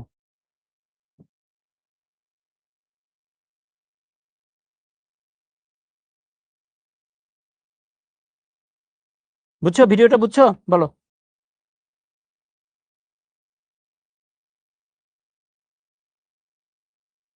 ভিডিওটা বুঝতে পেরেছো কিনা বলো, তাড়াতাড়ি তাড়াতাড়ি। বুঝতে পেরেছো ভিডিও? এই সবাই ক্লিয়ার কিনা বলো, ঘটনাগুলো কোথায় ঘটতেছে? কনসেপ্টটা ক্লিয়ার থাকলেই হবে, এরপরে বই পড়লে তোমার সব মিলে যাবে। জাস্ট তুমি কনসেপ্টটা বুঝো, কোথায় কোনটা থাকে, কোনটা কি ঘটনা ঘটে। ওকে, ভেরি গুড, সবাই বুঝতে পেরেছে। ওকে, তাহলে ফটোসিস্টেম 1 এবং 2 এর পার্থক্য কি, এগুলো এখন রিডিং পড়বে, এগুলোতে আর সময় দিব না। এই যে 1 এবং 2 এর পার্থক্য এখন রিডিং পড়ো, সব বুঝবে। হুম, ওকে। এই যে অচক্রিয় চক্রীয় পার্থক্য কি, এগুলো সব নিজে পড়বে। ফটোলাইসিস কেন গুরুত্বপূর্ণ, সব এগুলো রিডিং এর পড়া, আর কিছু না। আলোর উপস্থিতিতেই কেন কার্বন বিজারণ হয়, সব এগুলো এখন তোমরা পারবে। তাহলে বায়োলজিক্যাল কয়েন কাকে বলা হয়, এগুলো আমরা পারবো। কোন আলোতে সালোকসংশ্লেষণ হার সর্বোচ্চ, এগুলো আমরা পারবো। এগুলোতে আর সময় দিব না। সালোকসংশ্লেষণ আলোক পর্যায়ে উৎপন্ন হয় কি? NADPH2 এবং ATP তৈরি হয়, আমরা বলেছি অলরেডি, তাই না? ফটোসিস্টেম 2 তে ইলেকট্রন কোথা থেকে আসে প্রথমে? ওই যে সূর্যের আলো যে ক্লোরোফিলের মধ্যে পড়ছে সেখান থেকে। সূর্যের আলো যে ক্লোরোফিলের মধ্যে পড়ে সেখানে উৎপন্ন হয় ইলেকট্রন। ওকে। পানির ফটোলাইসিসে কোনটি সহায়তা করে? ম্যাঙ্গানিজ। নিচে কোনটি নীল বর্ণের রঞ্জক পদার্থ? ফাইকোসায়ানিন। তাহলে এই যে এই প্রশ্নের উত্তরগুলো আমরা এখন প্র্যাকটিস করব, মানে পড়বো আসলে। হ্যাঁ, তো তোমরা পরীক্ষার জন্য এই প্রশ্নের উত্তরগুলো ভালো করে পড়বে। ঠিক আছে? ওকে, পারা যাবে? ওকে, প্র্যাকটিস দেখো 1 এবং 2। প্রথম বিক্রিয়াটি সংগঠনের ক্ষেত্রে এ ও বি এর ভূমিকা বিশ্লেষণ করো। আচ্ছা, খুবই সহজ একটা জিনিস, তাই না? কার্বন ডাইঅক্সাইড, পানি, এটা হলো C6 মানে গ্লুকোজ, কার্বন ডাইঅক্সাইড এবং পানি তৈরি হচ্ছে নাকি? কার্বন ডাইঅক্সাইড, পানি, CCH মানে গ্লুকোজ মানে খাদ্য তৈরি হচ্ছে, কার্বন ডাইঅক্সাইড তৈরি হচ্ছে। এটা কার্বন ডাইঅক্সাইড হবে না, এটা হবে অক্সিজেন। সরি, এটা হবে অক্সিজেন। হ্যাঁ, অক্সিজেন তৈরি হচ্ছে আর পানি তৈরি হচ্ছে। এখন এ কি আর বি কি? খুবই সহজ। এ হলো সূর্যের আলো আর বি হলো ক্লোরোফিল। ওকে, তাহলে এখন তোমার প্রথম বিক্রিয়ার ক্ষেত্রে মানে সালোক সংশ্লেষণের ক্ষেত্রে সূর্যের আলো এবং ক্লোরোফিলের ভূমিকা কি? সহজ কথা। ওকে, আলোক নিরপেক্ষ অধ্যায়। এবার হলো আলোক নিরপেক্ষ অধ্যায়। আলোক নিরপেক্ষ অধ্যায় কি হবে? আলোক নিরপেক্ষ অধ্যায় প্রত্যক্ষ কোনো প্রয়োজন নেই, আলোর কোনো প্রয়োজন নাই। আলোক নিরপেক্ষ পর্যায়ে আলোর কোনো প্রয়োজন নাই। আর আলোর নিরপেক্ষ পর্যায়ে যে ঘটনাটা ঘটে সেটা হলো আলোক পর্যায়ে যেই এটিপি তৈরি হয় এবং NADPH2 তৈরি হয়, মানে হলো শক্তি যেটা তৈরি হয়, সেই শক্তিটা ইউটিলাইজ হয় হলো এই আলোক নিরপেক্ষ পর্যায়ে। এবং এই আলোক নিরপেক্ষ পর্যায়েতেই খাদ্য তৈরি হয়। উদ্ভিদ খাদ্যটা যে তৈরি করে, গ্লুকোজ যে তৈরি করে, এটা কোথায় তৈরি করে? কোন পর্যায়ে? এই আলোক নিরপেক্ষ পর্যায়ে তৈরি করে। ওকে, যেহেতু কার্বন ডাইঅক্সাইড থেকে তৈরি হচ্ছে, এজন্য এটাকে কার্বন বীজাণু পদ্ধতিও বলা হয়, আলোক নিরপেক্ষ পর্যায়কে। ঠিক আছে? ওকে, 3টা পথ রয়েছে: ক্যালভিন চক্র, হ্যাচর স্ল্যাক চক্র এবং CAM প্রক্রিয়া। কোনটা কি আমরা ধীরে ধীরে জানবো। ক্র্যান্স অ্যানাটমি বলে একটা কথা আছে, আমরা ক্র্যান্স অ্যানাটমি জিনিসটা একটু দেখি। হ্যাঁ, আচ্ছা আচ্ছা, এগুলো হলো তোমার পরিবহন টিস্যু। হ্যাঁ, যে ভেতরে ভেতরে যেগুলো আছে না, এগুলোকে বলছি আমরা পরিবহন টিস্যু। ঠিক আছে, পরিবহন, পরিবহন বা ভাস্কুলার বান্ডল, পরিবহন, পরিবহন টিস্যু, এগুলো হলো পরিবহন টিস্যু। হ্যাঁ, আচ্ছা, পরিবহন টিস্যুর পাশে দেখো এই যে কোষগুলো দেখতে পাচ্ছ, এই যে এই কোষগুলো, এই কোষগুলোকে আমরা বলছি বান্ডল শীথ। এই কোষগুলোর নাম হলো বান্ডেল শীথ। এই যে হলুদ কালারের যে কোষগুলো আঁকলাম, এগুলোকে বলছি আমরা বান্ডেল শীথ। হ্যাঁ, বান্ডেল শীথ, বান্ডেল শীথ। ওকে, এই বান্ডেল শীথের চারপাশে, এই বান্ডেল শীথের চারপাশে যে কোষগুলো তোমরা দেখতে পাচ্ছ, যেরকম লম্বা লম্বা লম্বা লম্বা আংটির মতো যে কোষগুলো দেখতে পাচ্ছ, এই কোষগুলোর নাম হলো মেসোফিল। মেসোফিল, মেসোফিল কোষ, মেসোফিল কোষ। ঠিক আছে, তাহলে দেখো এই যে বান্ডেল শীতের চারপাশে মেসোফিল কোষ, এটা কি একটা বলয় তৈরি করেছে না? একটা বলয় তৈরি করেছে কিনা? করেছে। এই গঠনটাকে আমরা বলছি ক্র্যান্স অ্যানাটমি। এটাকে আমরা বলছি ক্র্যান্স অ্যানাটমি। এই কথাটা ক্লিয়ার কিনা কমেন্টে জানাও।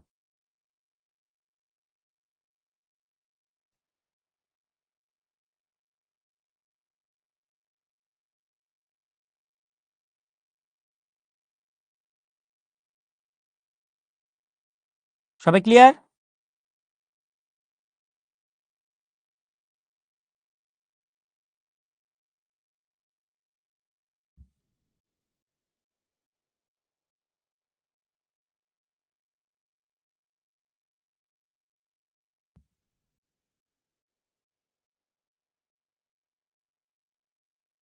ওকে, ভেরি গুড। এর মধ্যে এখানে ঘটে C3 চক্র আর এখানে ঘটে হলো C4 চক্র। তাহলে বান্ডেল শীতের মধ্যে C3 চক্র ঘটে, আর বান্ডেল আর সরি ওই যে তোমার মেসোফিল টিস্যুতে এখানে ঘটে হলো C4 চক্র। এই কথাটা মনে রাখতে হবে। ঠিক আছে, ওকে। এবার আসো ক্যালভিন চক্র। এই ছবিটা একটু দেখো, তাহলে বুঝতে পারবো। আচ্ছা, সূর্যের আলোর উপস্থিতিতে এই যে এগুলো হলো থাইলাকয়েড, তাই না? এই যে গোল গোল গোল গোল এগুলো হলো থাইলাকয়েড। সূর্যের আলোর উপস্থিতিতে আমরা জানি থাইলাকয়েডের মধ্যে আলোক নির্ভর পর্যায়ের ফলে ATP NADPH H+ তৈরি হয়, কোনো সন্দেহ নাই, রাইট? তাহলে এগুলো কোথায় তৈরি হচ্ছে? আলোক নির্ভর পর্যায়ে। দেন কি হয়? এই শক্তিগুলো, এই শক্তিটা ইউটিলাইজেশন হয় হলো ক্যালভিন চক্র চলাচলের জন্য। ক্যালভিন চক্রে কি হয়? উদ্ভিদ যে বাইরে থেকে কার্বন ডাইঅক্সাইড গ্রহণ করে, বাইরে থেকে যে কার্বন ডাইঅক্সাইডটা গ্রহণ করে, এই কার্বন ডাইঅক্সাইড থেকেই ক্যালভিন চক্রের মাধ্যমে আলটিমেটলি কি তৈরি হয় জানো? গ্লুকোজ তৈরি হয়, খাদ্য তৈরি হয়, খাদ্য তৈরি হয়। তাহলে এই যে ক্যালভিন চক্রকে যে রান করতে হবে, এই রান করায় হলো ATP NADPH H+ এই শক্তিগুলো। ঠিক আছে, আচ্ছা, এখন আসলে C3 চক্র বা ক্যালভিন চক্র। রুবি পিজিএ গেল, এই কথাটা মনে রাখতে হবে আমাদেরকে। রুবি পিজিএ গেল, তাতে কিভাবে আমরা জিনিসটা মিলাইতে পারি? রুবিতে হলো RUBP, রাইবুলোজ 1,5 রাইবুলোজ বিসফসফেট, ঠিক আছে? রুবিতে রুবি। পিজি, এই যে পিজিতে হলো ফসফোগ্লিসারিক অ্যাসিড এ, পিজিএ গেল। জিতে হলো 3 ফসফোগ্লিসারিক অ্যাসিড। তিনটে কথা কি? রুবি পিজিএ গেল, এই তিনটা কথা একটু মনে রাখবে। রুবি পিজিএ গেল, ঠিক আছে?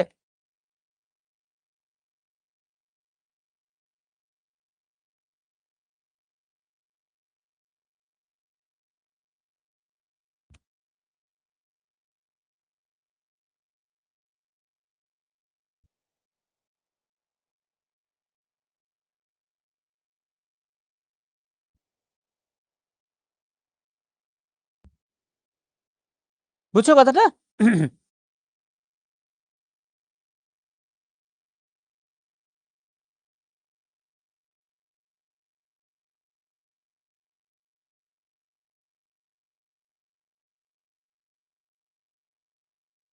ওকে, তাহলে কি? রাইবোলোজ 1,5 বিসফসফেট, অস্থায়ী কিটো অ্যাসিড মানে রুবি, রুবিতে রাইবোলোজ 1,5 বিসফসফেট, পিজিএ মানে হলো 3 ফসফোগ্লিসারিক অ্যাসিড, গ্যালোতে হলো গ্লিসারঅ্যালডিহাইড 3 ফসফেট, জিতে গ্লিসারঅ্যালডিহাইড 3 আর পিতে হলো ফসফেট। এই তিনটা কথা। আচ্ছা, এখন দেখো রাইবোলোজ 1,5 বিসফসফেট এটা হলো 5 কার্বন বিশিষ্ট, এর সাথে কার্বন ডাইঅক্সাইড যুক্ত হয়।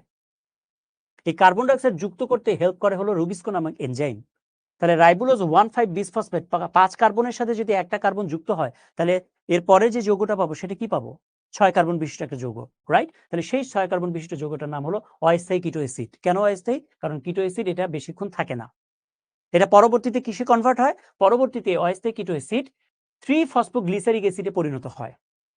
তাহলে যেহেতু 3 ফসফোগ্লিসারিক অ্যাসিড এতে 3 কার্বন বিশিষ্ট, তার মানে এখানে 2টা অণু তৈরি হতে হবে। তাহলে 3 ফসফোগ্লিসারিক অ্যাসিড 2 অণু তৈরি হয় এবং এটা হলো একটা স্থায়ী যৌগ। তাহলে যেহেতু C3 চক্রের বা ক্যালভিন চক্রের প্রথম স্থায়ী পদার্থ 3 কার্বন বিশিষ্ট 3 ফসফোগ্লিসারিক অ্যাসিড, এই জন্য ক্যালভিন চক্রকে C3 চক্র বলা হয়, ঠিক আছে? আচ্ছা, দেন এই 3 ফসফোগ্লিসারিক অ্যাসিড থেকে এই 3 ফসফোগ্লিসারিক অ্যাসিডের সাথে একটা ফসফেট যুক্ত হবে এবং যেই ফসফেটটা যুক্ত হবে সেটা আসবে মূল এটিপি ভেঙে। তাহলে এটিপি ভাঙলে আমরা জানি এডিপি পাওয়া যায় আর ফসফেট পাওয়া যায়। তাহলে ওই যে সেই এডিপি আর ফসফেটটা এর সাথে যুক্ত হয়ে গেল, যুক্ত হয়ে এই 3 ফসফোগ্লিসারিক অ্যাসিড 1,3 বিস ফসফোগ্লিসারিক অ্যাসিডে পরিণত হয় এবং এখানে কাইনেজ নামক এনজাইম কাজ করে। দেন এই 1,3 বিস ফসফোগ্লিসারিক অ্যাসিড এখান থেকে একটা হাইড্রোজেন বের হয়ে যায়, হাইড্রোজেন বের হয়ে যায়। তাহলে হাইড্রোজেন যদি বের হয়ে যায় তাহলে কি হবে? বের হবে না, মানে এর সাথে হাইড্রোজেন যুক্ত হবে। তাহলে 1,3 বিস ফসফোগ্লিসারিক অ্যাসিডের সাথে হাইড্রোজেন যুক্ত হবে। তাহলে হাইড্রোজেন কোথা থেকে আসবে? এই যে NADPH2, এখান থেকে হাইড্রোজেনটা আসবে, এসে এই 1,3 বিস ফসফোগ্লিসারিক অ্যাসিডকে গ্লিসারঅ্যালডিহাইড 3 ফসফেটে পরিণত করবে। দেন এই 3 গ্লিসারঅ্যালডিহাইড 3 ফসফেট এটা দুইটা জিনিসে ভাগ হয়ে যাবে। কিছু গ্লিসারঅ্যালডিহাইড 3 ফসফেট থেকে সুগার তৈরি হবে বা খাবার তৈরি হবে উদ্ভিদের, আর কিছু গ্লিসারঅ্যালডিহাইড 3 ফসফেট সেটা আবার রাইবোলোজ 1,5 বিস ফসফেটে পরিণত হবে, হয়ে আবার আগের মতো চক্র ঘুরতে থাকবে। এটাকে বলছি আমরা C3 চক্র। তাহলে C3 চক্রটা কনসেপ্টটা বোঝা গেল কিনা কমেন্টে জানাও।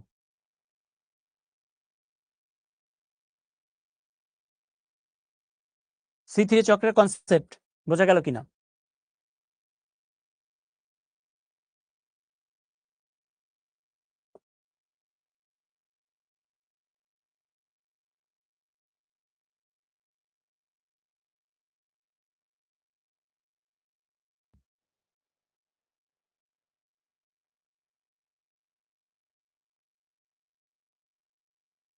ওকে, ভেরি গুড। তাহলে এটা হলো তোমাদের বইয়ের ছবি, মানে বইয়ের মধ্যে সংক্ষেপে এটা আছে। তাহলে তোমাদের পরীক্ষায় এই জিনিসটুকু দিতে হবে, বেশি লেখা যাবে না। হুম, ওকে, ঠিক আছে। ওকে, এবং মনে রাখবে যে সুগার বা গ্লুকোজ এটা কি 6 কার্বন বিশিষ্ট না? 6 কার্বন বিশিষ্ট, তো 6 কার্বন বিশিষ্ট। তাহলে আমি 6 কার্বন বিশিষ্ট জিনিস তৈরি করতে হবে এখানে। C6H12O6, ঠিক আছে? 6 কার্বন বিশিষ্ট জিনিস তৈরি করতে হবে। ওকে,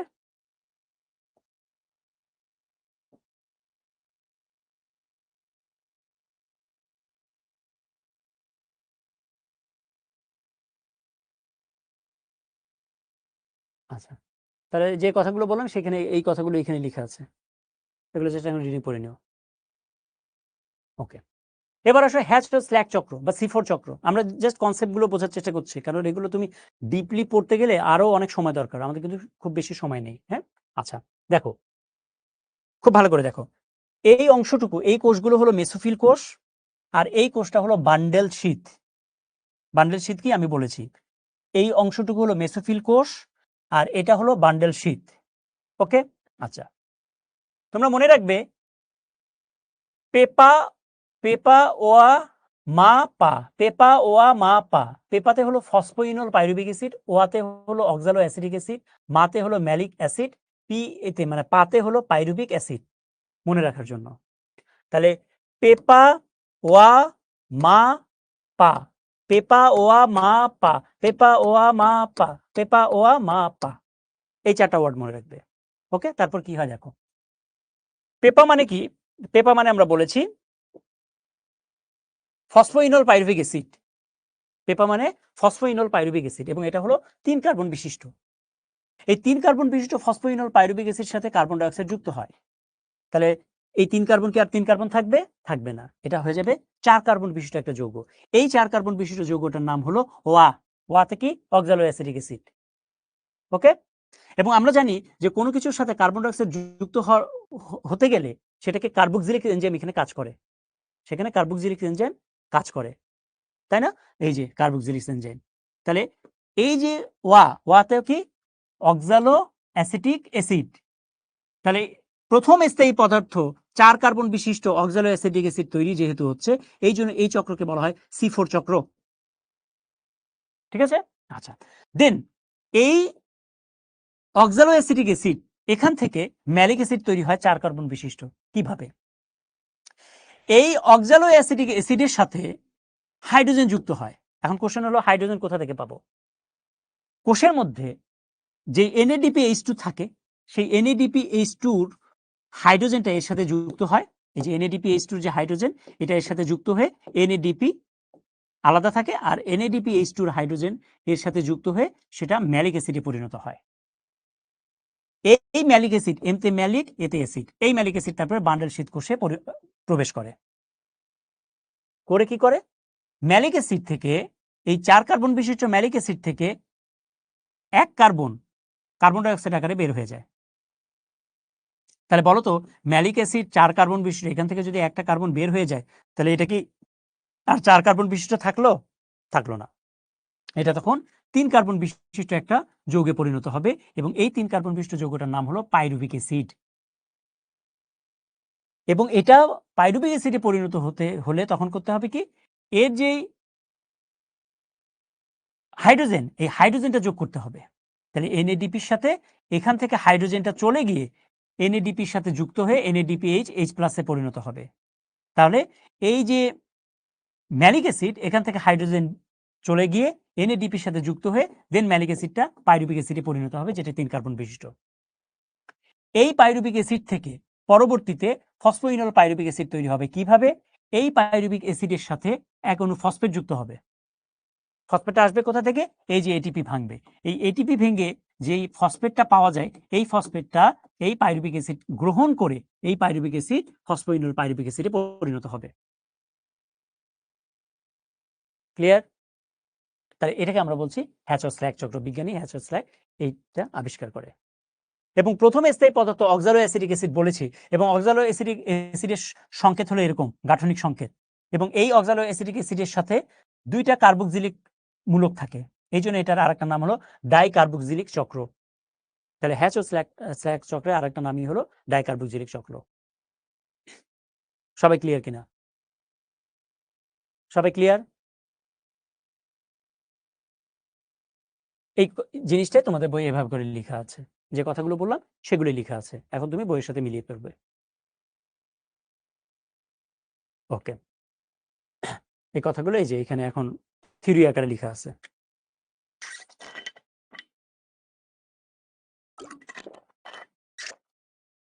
ওকে, ভেরি গুড। তাহলে হ্যাচ ও স্ল্যাক চক্রের পার্থক্য ভেরি ভেরি ইম্পর্টেন্ট, এগুলো এখন মুখস্থ করে নিও। আর আমরা এখানে সময় দিব না। C3C4 উদ্ভিদ, যেই উদ্ভিদগুলোর মধ্যে C3 চক্র করে তাদেরকে বলা হয় C3 উদ্ভিদ, যেই উদ্ভিদগুলোর মধ্যে C4 চক্র সংগঠিত হয় সেগুলোকে বলা হয় C4 চক্র। হ্যাঁ, এগুলো আর আমরা সময় দিব না। C3C4 এর পার্থক্য কি উদ্ভিদের, CM প্রক্রিয়া, এটা ফুল অ্যাব্রিভিয়েশন কি? হ্যাঁ, ওকে। আর সালোকসংশ্লেষণ প্রক্রিয়ায় নির্গত অক্সিজেনের উৎস কি? পানি। তাহলে পানি কিভাবে, এটা তোমরা একবার রিডিং পড়ে নিও, এটা দেখে বোঝা যাচ্ছে যে পানি কেন। দেখো, একটা অজৈব জারক নেওয়া হয়েছে, আর বিক্রিয়া করা হয়েছে, তো পরে দেখা গেল যে অজৈব জারকটা এখানে পাওয়া গেল আর পানি পাওয়া গেল। তাহলে যেহেতু অজৈব জারক এর সাথে যুক্ত হয়েছে, তাহলে আলটিমেটলি তার মানে আমি বুঝতে পারছি এই পানির যে অক্সিজেন সেখান থেকেই অক্সিজেন এসেছে। ওকে, ভ্যান নীল বিক্রিয়াতে দেখো কি হয়েছে, এখানে কোনো অক্সিজেন ইউজ করা হয়নি, মানে পানি ইউজ করা হয়নি। তাহলে যেহেতু পানি ইউজ করা হয়নি, এই জন্য দেখো এখানে কোনো অক্সিজেনও তৈরি হয়নি। ঠিক আছে, ওকে। আর রুবেন কামেন বিক্রিয়াতে কি করেছে দেখো, এখানে হলো তেজস্ক্রিয় আইসোটোপ, এই যে তেজস্ক্রিয় আইসোটোপ, হ্যাঁ, এই যে এগুলো হলো তেজস্ক্রিয় আইসোটোপ। তাহলে তেজস্ক্রিয় আইসোটোপ যুক্ত অক্সিজেন ইউজ করেছে এবং তেজস্ক্রিয় আইসোটোপ এগুলোতে পাওয়া গিয়েছে, বাট যে অক্সিজেন, এই যে অক্সিজেনটা তৈরি হয়েছে সেখানে কোনো তেজস্ক্রিয় আইসোটোপ পাওয়া যায়নি। তার মানে বুঝতে পারছি আমরা এই পানি থেকেই অক্সিজেনটা তৈরি হয়েছে। ওকে, সালোকসংশ্লেষণের প্রভাবক, এগুলো রিডিং পড়ে নিও, আর সময় দিব না। আচ্ছা, লিমিটিং ফ্যাক্টরটা কি? লিমিটিং ফ্যাক্টর, আচ্ছা লিমিটিং ফ্যাক্টরটা আমি বলি আগে। আচ্ছা, লিমিটিং ফ্যাক্টরটা জিনিসটা কি, আমি একটা জাস্ট কনসেপ্টটা দিই। হ্যাঁ, কনসেপ্টটা কি, যে ধরো তোমার পড়াশোনা করার জন্য তোমার তিনটা জিনিস দরকার। হ্যাঁ, একটা হলো ইচ্ছা শক্তি দরকার, তাই না? আচ্ছা, একটা হলো তোমার স্বাস্থ্য দরকার, স্বাস্থ্য তোমার ভালো যদি হয় তাহলে।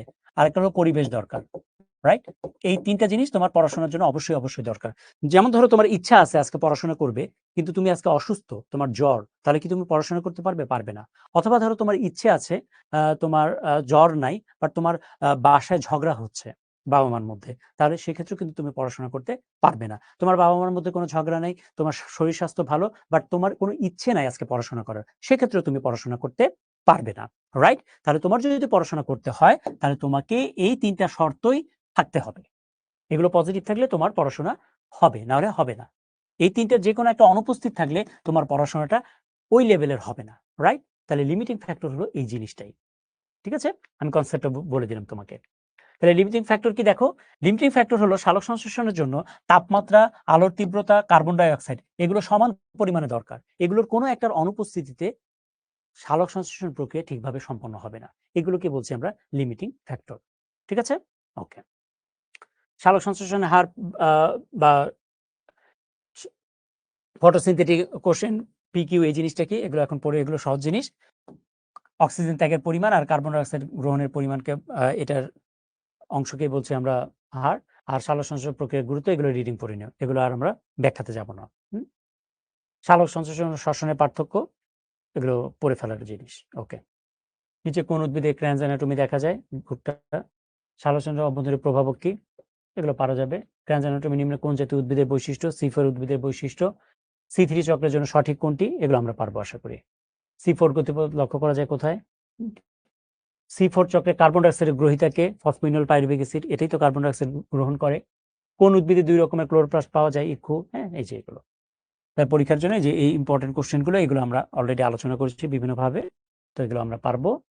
ওকে, তাহলে দেখো প্র্যাকটিস সিকিউ, আম, ধান, গম, জবা, আর বি হলো আখ, মুথা ঘাস, ভুট্টা। উদ্দীপকের বি উদ্ভিদের ক্ষেত্রে শর্করা তৈরি কৌশল, বি উদ্ভিদের ক্ষেত্রে শর্করা তৈরি কৌশল।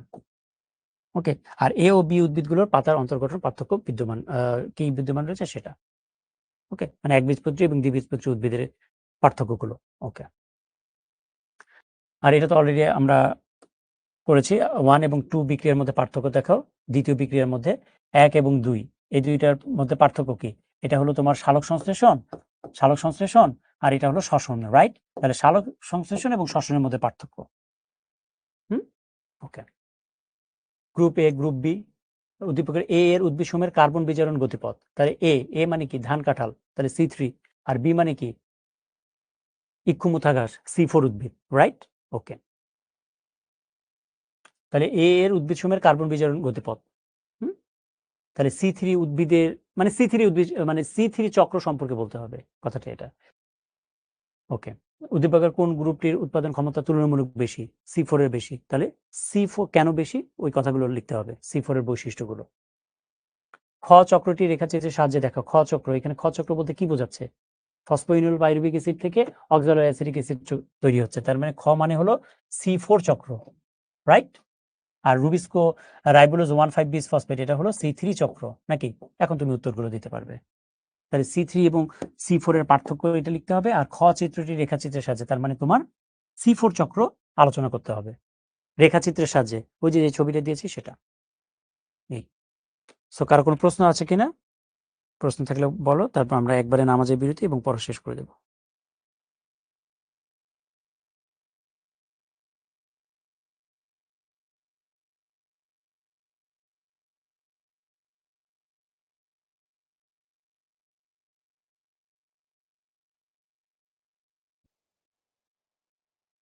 ওকে, কোন কোশ্চেন? ওকে ওকে, তাহলে ঠিক আছে, সবাইকে ধন্যবাদ জানিয়ে আজকের ক্লাসটা তাহলে আমরা এখানেই শেষ করছি। নেক্সট ক্লাসে তোমাদের সাথে আবার দেখা হবে। সে পর্যন্ত সবাই ভালো থেকো, সুস্থ থেকো। আল্লাহ হাফেজ সবাইকে।